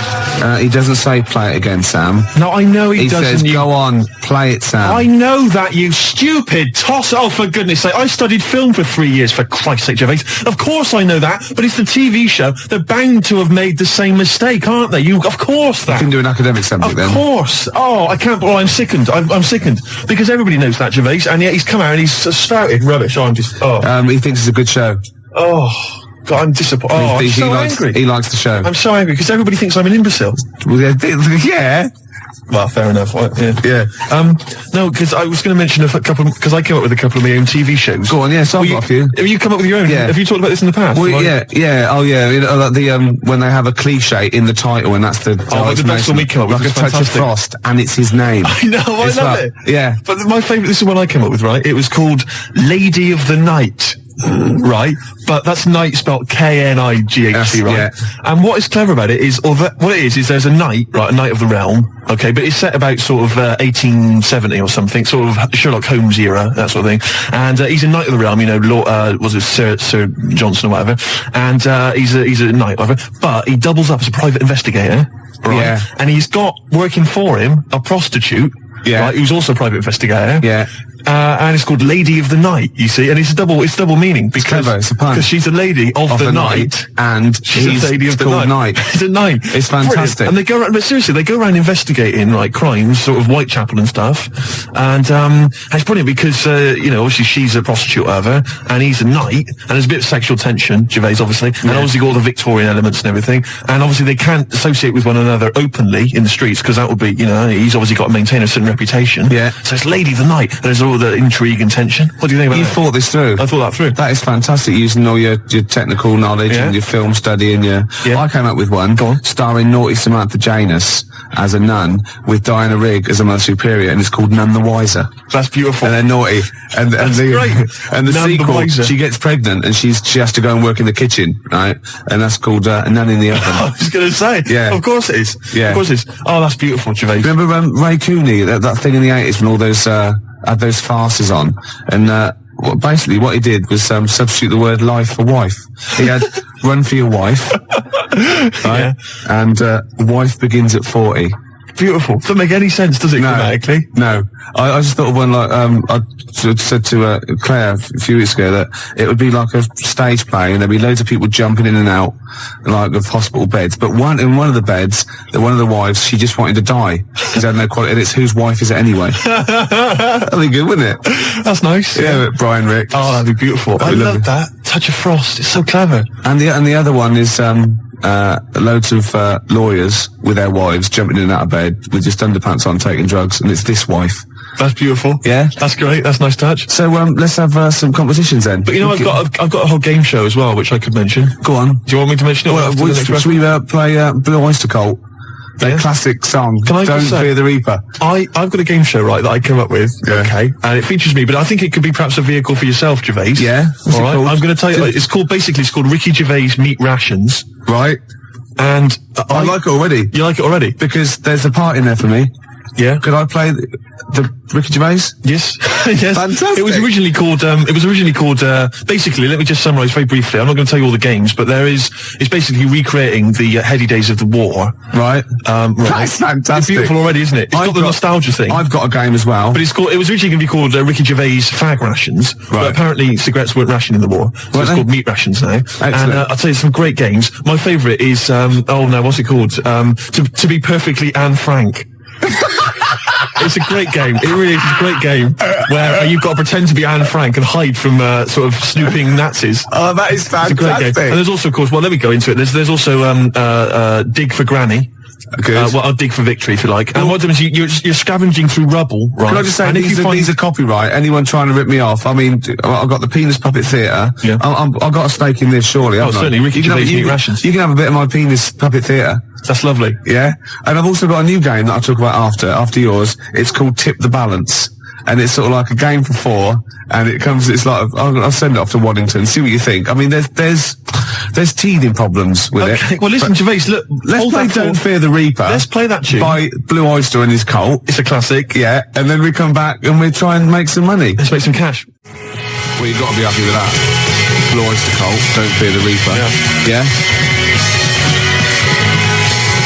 So go on then. So what other games are in this, Ricky Gervais's Meat Rations? Well, it starts off, there's the sound of an air raid siren.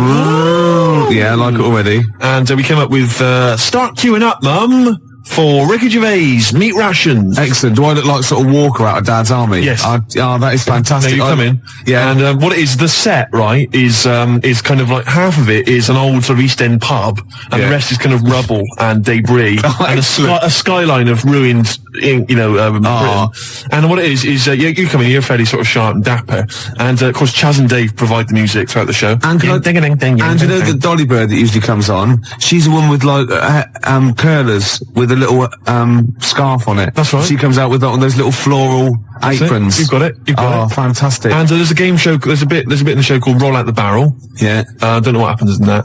Roll out the barrel. We could think of something. There's a barrel of fun sort of thing. Yeah. And this is a dig for victory where you've got like a big pile of rubble, right? And you're digging through it, scavenging for food, canned food. But if you find like relatives or friends, you score extra points. Oh, that is fantastic. And there must be some sort of fun with like gas masks. Yeah. When you can all put them on and dress up as like, I don't know, one of the banana splits. Yeah. What could that be? Gas? Who snork? Yeah. Yeah. Well, possibly. So every week there's the real snork. Right. So it's like contestants come on, they put which one snork? Which one snork? Yeah. So you've got three celebrities. Yeah, who's a gas mask and the real snork. That's great. So you've got someone like Ted Malt's son, he pops one on. You got Frank Bruno, and Jilly Cooper. That's it. And they put their mask on and like a little outfit, and then the real snork is there, and you've got to ask them questions. Like you get like Bernie Winters and Henry Cooper going, Number three. How long have you been in the banana split? And Jilly Cooper goes, about 6 years. Goes, I don't know. I think the banana split's been going longer than that. No, I don't think it's number 3. What do you think? And Bernie Winters go, number 1. Number 1. How did you get the job being in banana splits? And it's from Ted Malt's son going, I answered an advert in the paper. That's not right. They were born. You know what I mean? And there's Chaz and Dave in the corner just going, na na na na na na na na na na na na na, yeah, with the real snorks, and they always the lights go right, and the one stands up and he sits back down again, and then the real snork, and the others all take their masks off, and they go, "Lovely Jilly, what are you doing now?" Well, I'm appearing Puss in Boots down in Brighton. Oh, that'd be fantastic. Wait a minute. What? Jilly Cooper? I don't know. What does she do? Oh, she's a novelist. She's a novelist. Oh, yeah. Now appearing in Panto.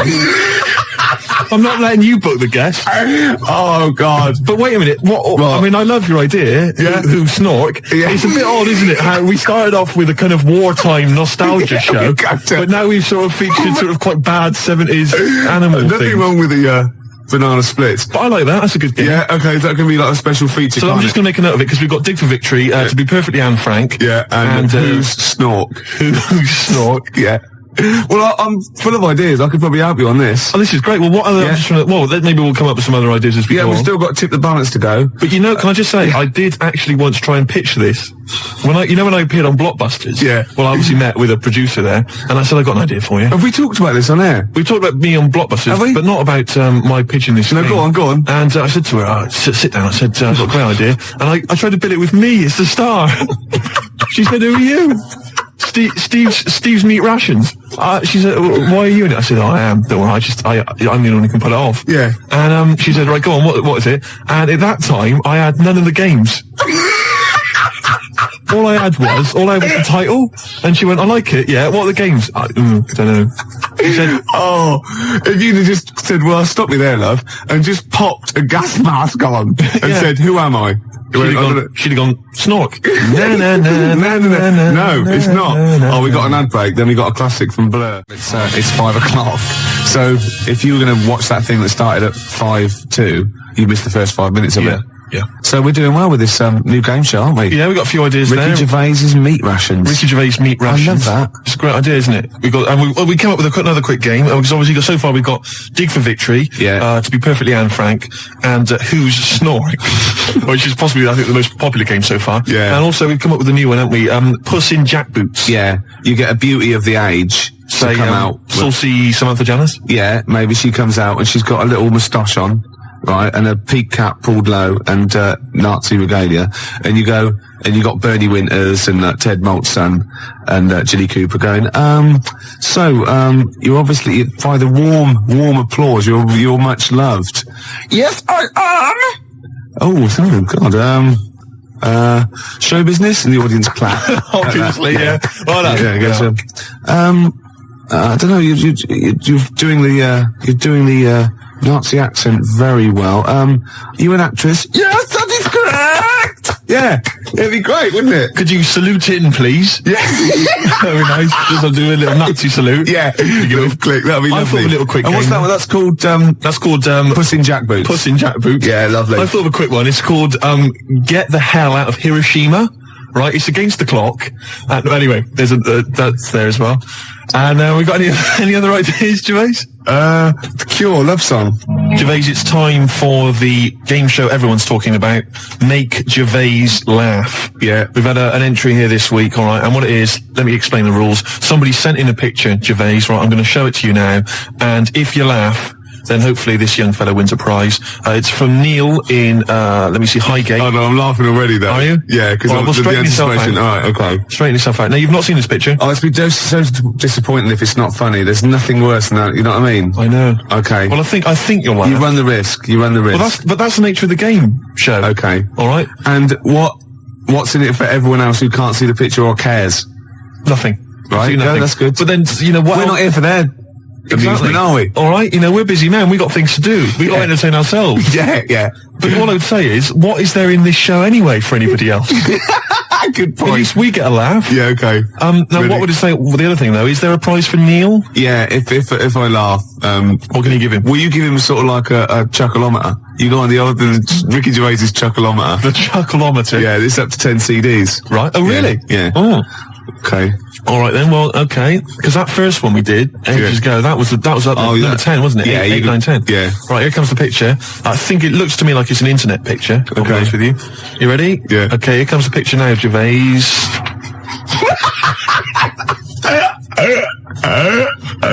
Oh God! Oh, has he done that? No. Now listen, what I'll do is let's play a record, Gervais, and I will.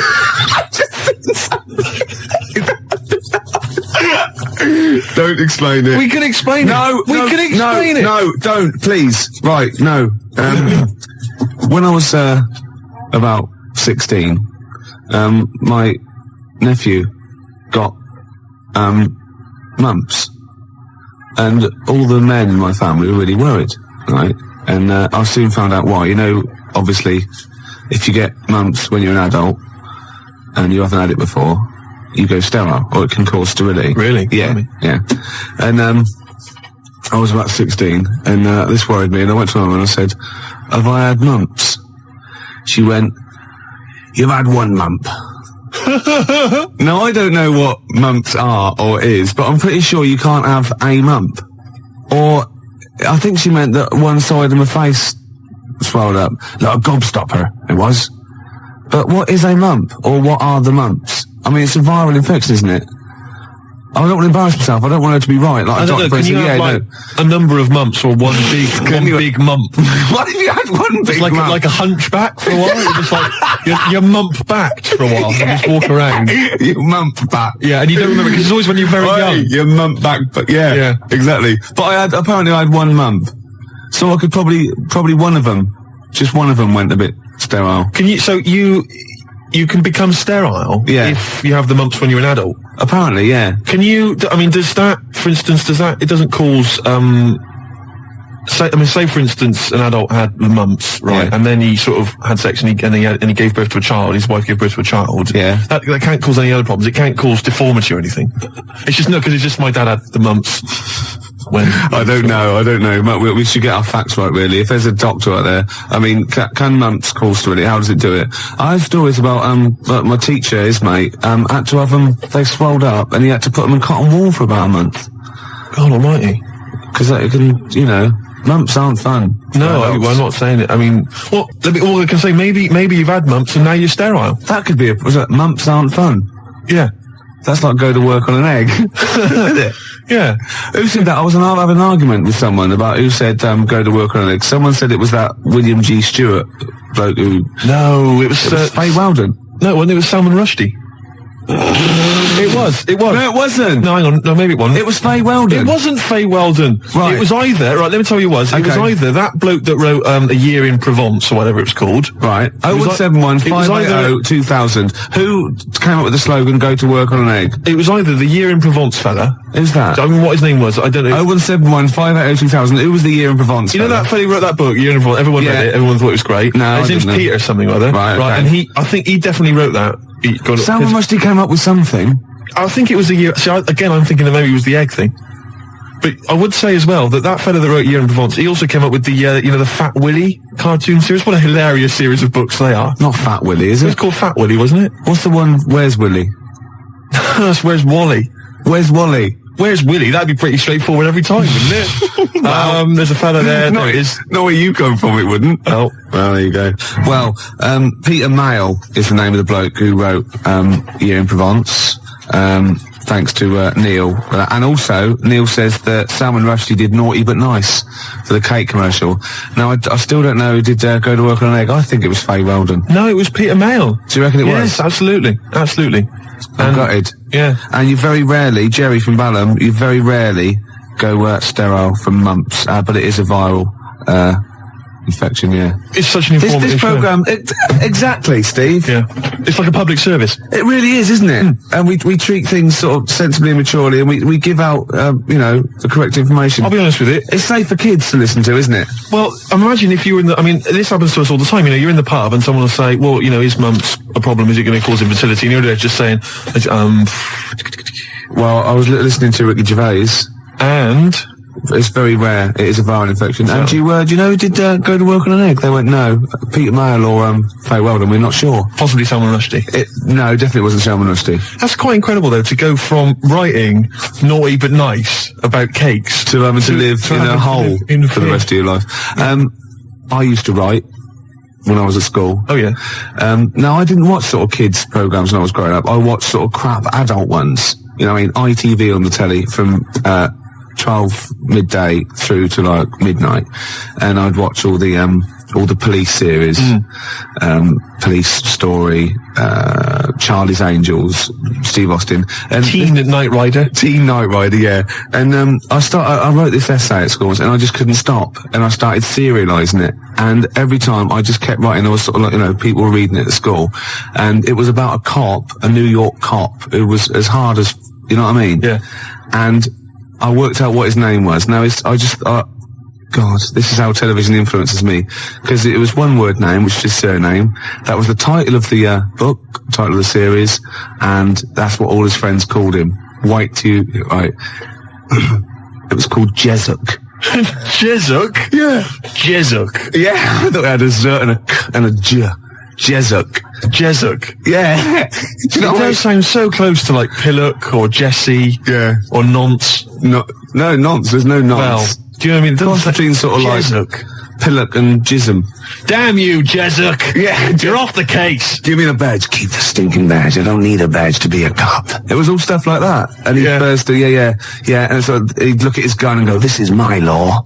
Oh my God, it's Jezuk. How did he find us? Jezuk. Yeah, it was great. There'd be shootouts and everything. Oh, fantastic. Let me just ask, did he have perhaps have a broken marriage? He was hard boiled. He played by his own rules. Didn't he? Yeah. I imagine. Simultaneous with this. He was a bit of a drunkard as well. Had a bit of drink. No, he didn't drink. Oh, no, he was a good looking fella. But he was letting himself go. He was a bit hard bitten. Yeah. And the other thing I was sort of simultaneous, which was more of a novel. I wasn't serious. I was actually writing a novel, and I got like 3 exercise books, right? It was about this kid, right? Oh, God. Right? He saw his parents just brutally murdered for no reason by a gang of outlaws, yeah? And he buried his father, and he knelt down on the grave, and he said, looked up, and he goes, as God is my witness, I will avenge thee. And then he sort of went to the store, and he got loads of bullets, and he practiced, and he was the fastest gun. He was only about 16. Yeah. Right? His name was Jody Barnes. Jody Barnes is alright, yeah. Yeah. Imagine, that's nice. Yeah. Oh, fantastic. Have you still got any of those exercise books? I hope not. That would be the incredible. teachers used to sort of like, I imagine going, yeah, it's good. I imagine them passing around the, he's done another one. Gervais has written another episode of Jezuk. Yeah. But I say, seriously, if you brought one of those in and read it out, I'd be entranced. Imagine it. Seriously, that'd be great. Do you think the your mum ramblings of a twisted 14-year-old brain that only ever watched ITV cop shows. Do you think your mum might still have some copies of Jezuk? No. Was it like sort of, the initial one was like Jezuk, then it was like Jezuk abroad, Jezuk in Paris, Jezuk on safari. Yeah. Here comes Jezuk. My mum, Return of Jezuk. I liked that Jezuk. He's a proper man. Yeah. He's not like you. But Mum, I invented Jezuk. You're a Nazi. You couldn't be like Jezuk. He's in my mind. Return of Jezuk. Here comes Jezuk, son of Jezuk. Oh, it's fantastic. What if Jezuk met Jodie Barnes? They'd get on. They'd have no quarrels. They could team up. Oh, it'd be fantastic. After the break, a little bit of Lars. Teen Jezuk. Still here then. Gervais, you've embarrassed yourself. Oh, just shut your ugly gob, you bug-eyed, anemic, fish-faced tosser. Nice to have you back. 4:05 on a Sunday, Ricky Gervais, XFM 104.9, London's only alternative. Steve. Yeah. You know we gave away those CDs. Hey, great giveaways. Just good radio, isn't it? We've got CDs to give away. Tickets and that. It's good radio. Do you remember who won them? What, last week? Yeah. Well, no. Right. I've got to get them back. What, are these the CDs that we took from the library? Yeah. Anyway? I've got to get them back. 0171 580 2000. If you won those CDs, could you give us a call? Well, why should they bother? They're probably busy listening to them. Do you know what I mean? You can't give something away and then take it back. Yeah, I need big time. I've got to get them back. We've had a bill for the computer as well. That's mine. No, it's not yours. It is it's mine. Not yours. I procured that. That is mine now. No, that technically counts as ownership. Listen, Gervais, it's not yours, alright? I've told you this before. I've explained this to you 100 times. What? Alright? If you urinate on something, yeah, it is not yours. It does in the cat world. That's what cats do. That is what cats do. They go around their territory. That's theirs. They urinate on it. That computer's mine. If a cat urinates on something, right? Yeah, in its cat philosophy, it owns that. I agree. That's a sort of what do you call it? A sort of territory thing. What's the difference? You're not a cat. No, I know. You're not a cat. That's discrimination. No, you're not a cat. You can't live life by cat rules. Well, I've got loads of stuff like that. My flat's full of stuff that I've got like that. What? Yeah, I've got 2 telephone boxes. Right. I've got a cash point machine. Yeah. Glyn was furious. He was getting out money. Right. Side of a church. That's yours. Yeah. 2 BMWs. Well, I had 2. I've got 1 now. What happened? The second one, the owner caught me, and he started doing the same. And because I started first, I finished first, so he finished last, so it was technically his again. Is that how it works? Yeah. If I piss on something, then that's mine. Yeah. But if someone else pisses on it, then that's theirs. Yeah. Is that how it works? Could you say urinate? This is XFM 104.9. They are mine now. They're not yours. They are. They're not. They're my shoes, Jimmy. Yeah, and they're mine now. No, they're not. I can't believe. This is why I don't want to do this anymore. Why? I can't believe you. They're my shoes now. That is ownership. That counts. In the cat world, they're my shoes now, and some of the carpet is mine as well. In the cat world, yeah. Wow. You cannot live your life by the rules of the cat world. I can. What does your girlfriend? What's this?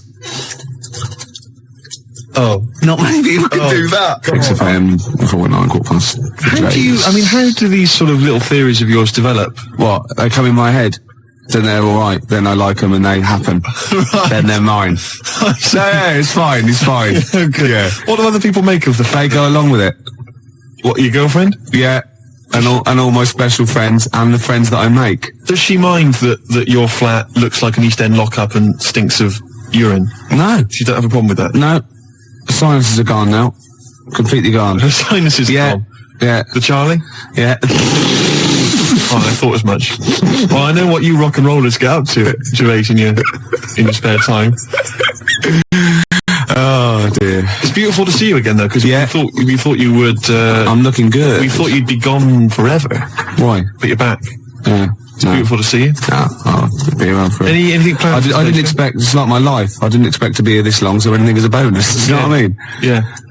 Any plans for today's show? Got some more records than that, and some absolute dribble. Right. Yeah. Packed into 2 hours. So no different. No. Hey. No. Great. Well, it's going well. Yeah. Well, I've got a little competition. Yeah. Which I'll maybe introduce after the. Is there anyone mad enough to sleep with me competition? Is there? I'm not doing that one again. All right. I've got a different one. Yeah. I've got a different competition. Keep calling the Samaritans, please. We don't do that sort of thing, sir. Please. Or else. Can't threaten the Samaritans. Why do you like that song so much? Because they're singing about you being an ugly tosser, alright? Just gone 20 past 4. Gervais, I hate to kick people when they're down. No, you don't. You like it, and you like people twitching when they've been badly hurt. But I don't know how this came about, but I started to consider the songs of Carter, the Unstoppable Sex Machine. I don't know why. Someone was playing one in my house, and we were flipping through the record, the lyric sheets. Fruit Bat. Now I don't know, when I was in the sixth form, when I was in the sixth form, Gervais, everybody had a Carter USM T-shirt. Yeah. And I imagine you probably by the end of the 80s, early 90s, all events officers, A&R men. Yeah. What were you doing about that time? You'd have been that was when you were claiming benefit while still working. Yeah. You had the wheelchair and everything. Yeah, the tartan blanket. Nice. Fantastic. See, everybody had a Carter USM T-shirt. I didn't have one because I didn't. No. Do you know what I mean? That wasn't me. It was all a bit cliquey, and they didn't like me for it. Yeah, it wasn't because of that, though, was it? It was because they sort of had like symmetrical heads. They were running in their human packs, weren't they? And just ostracizing you. Go, oh dear. Those start. Yeah. Right. I'm just looking through the lyric sheet. This is from the album 1992, the Love album, right, by Carter. Yeah. Just give you a taste of some of the lyrics. Yeah, go on. Which we thought were so profound in 1990 or whatever. I never did. This is from the track "Look, Mum, No Hands." I should point out that many of the titles of their songs are appalling. There's obviously my favourite, possibly the worst, is "The Road to Domestos." That is the worst name for song I've ever heard. I mean, what's that supposed to do? Anyway, that's great. Check this lyric out. This is one of the lyrics. Go on, I'm ready. Go on. He flies through the air with the greatest of ease, that daring young man in the blue dungarees. What the hell does that mean? Oh, is that supposed to be profound? Oh, she flies like a bird in the sky high. That ugly old tart with a sty in her eye. This is quite a nice one. Listen to this. Is clever. This is bloody clever. Go on. What they done? What's Fruit Bat done here? If we club together, with all the diamonds. Hey, hold on. I'll stop you there. Club. Go on. Diamond. That's so far. Oh no! Wait. Oh, come on. Go on. If we club together with all the diamonds we've saved, we could look to our hearts and say, hold on, hearts is a suit in this. Oh, go on, clubs, diamonds, hearts. We could look to all our hearts and say, we've got it in spades. What does that mean? Spades. Hold on, what does that sentence mean? If we club together with all the diamonds we've saved, we can look to our hearts and say, we've got it in spades. I don't know what that means. I have no idea, but that's the kind of brilliance. So do you know what they did there? They got all those It's incredible. Let me just, there's a good one here. Could they do it with Signs of the Zodiac? Parts of the body. Here we are. I've been GBH'd and ABH'd for a packet of B&H. I've been taken and I've been driven away. My telephone is always ringing and my number is XXX directory. Call 0898 333 talk dirty to me. That is some of the worst lyrics, Gervais, surely, that you've ever heard. Unless you knew different. 0171 580 2000. I've been thinking some of my own as well. The worst lyrics you've ever come across. Oh, there's going to be arguments. 0171 580 2000. Or you can fax us 0171 580 1234. And think realistically, because I hate it when you see in like the Melody Maker Enemy and they ask one of these pop stars, what's the worst song of all time? And they go, the Birdie song. Or, no, it's not. It's something by Carter or Suede or David Bowie, because they're in that framework. They're potentially, do you know what I mean? Exactly. Don't go for chirpy, chirpy, cheap, cheap. Go for something like that, because that is disgusting. Let me just tell you, this is my final one before we go away, which is, yes, sorry, boy, there's nothing worth living for, but it really ain't worth dying for, so just say 3 Hail Jesus and Mary chains. Early in the morning, I put breakfast at your table. Make sure that your coffee has a sugar and cream. Your eggs are over easy. It's sort of like a breakfast song. I can't remember it. Because I'm not your superwoman. Doom, doom, doom, doom. Yeah. This is, I've never heard this. There's one great bit as well.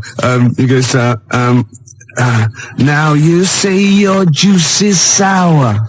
It used to be so sweet. And I can't help but wondering if you're talking about me. Isn't that great? Oh. Sorry, look, this juice is a bit sour. It used to be so sweet.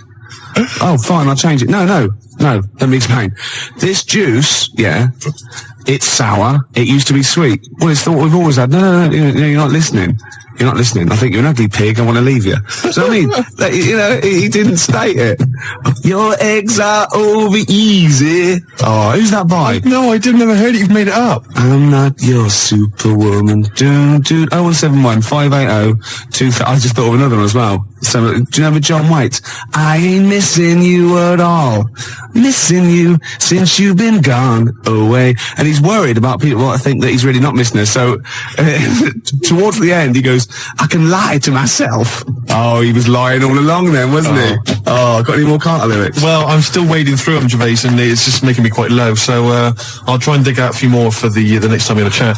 But I would say that Emma, of course, who helps us out here, she's mentioned track. What was it, Emma? What was yours? It was YMCA. YMCA.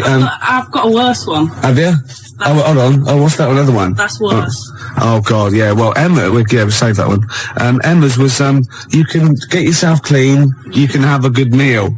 You can get yourself clean, you have a good meal. Well, I don't have a problem with it, you see, because I just think it's a wonderful thing. You know, the YMCA doesn't get enough publicity, good press. Yeah. And the Village People did them a favour. I mean, why on earth they wrote that song? Well, you know, are you serious? Publicise the YMCA. I mean, who thinks, I don't know, people have done the police force, you know, they've done... Hold on, wait a minute, this is very good, but I think you mean this, so you don't know what that song was, you think that they were actually some sort of advertising for the YMCA, were you? Well, I don't know, it just seems really odd to me. Well, if I remember at the time, the YMCA complained at the time because the connotations.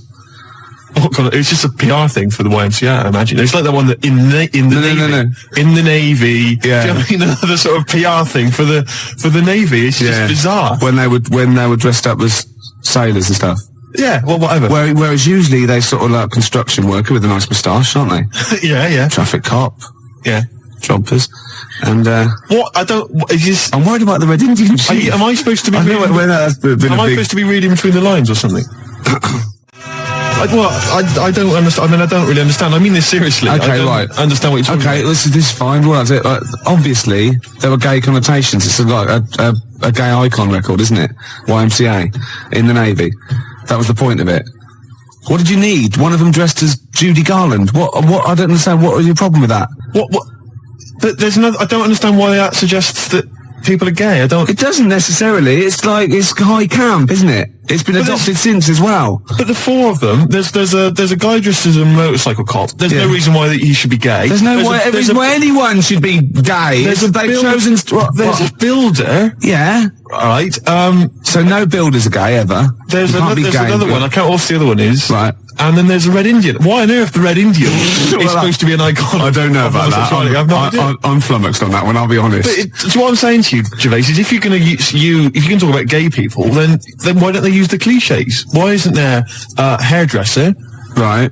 Because it's probably the sort of cliches that even scene gays want to get away from. Also, you're confusing camp, ITV gays with real homosexual people who live normal lives. If I'm going to write a song about gay people, I'm going to have a hairdresser. Yeah, you are. In order to appeal to a gay community, I'd have a hairdresser, John Inman,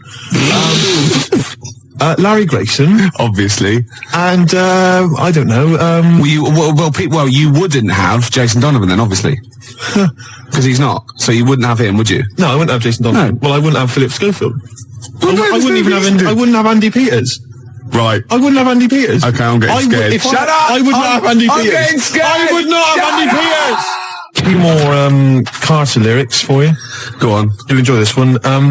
It's just one big knees up, a night on the town, a storm in a teacup, more like a teacup in a storm. Yeah. Man. Yeah. You know what I mean, man? Yeah. It's more like a teacup in a storm. Yeah, they've twisted it, haven't they? All right. Yeah.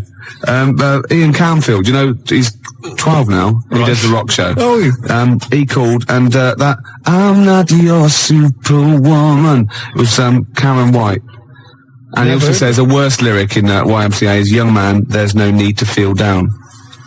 Fair enough. Another Carter lyric for you. The tequila sun is rising. And listen to me. The tequila sun is rising and the Harvey's Bristol moon is shining. Because they've got Harvey's, shine on Harvey's moon. Yeah. And somehow Harvey's Bristol moon is shining. I have no idea. It's got to be something about pulling your trousers down in a coach. It's just Isn't it? rubbish. Also, worst lyrics. Quick Space, I played that and you said, oh, why is that your favourite? And I got annoyed because you've got no taste and shouldn't even question me. And I said it was about you being an ugly tosser. Well, Nina, from the band, who's round at Jan's, said, no, it's not about him being ugly. And the worst lyric is from the Beatles. You should see her in drag in a polythene bag. What's that from, then? I don't know, Polythene Pam or whatever it's called. Could be. Yeah. Could well be. All right, then the worst Beatles lyrics. We'll have those as well. There's a lot of them to choose from. There are a lot. No, I'm not dissing the Beatles.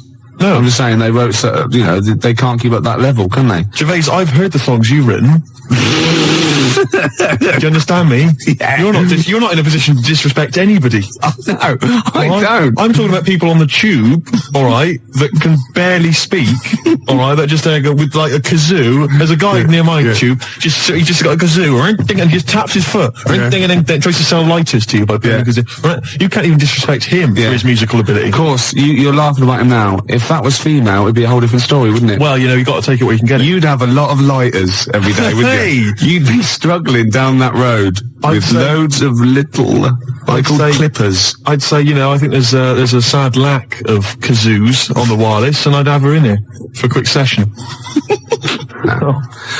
Well, we better do a competition now.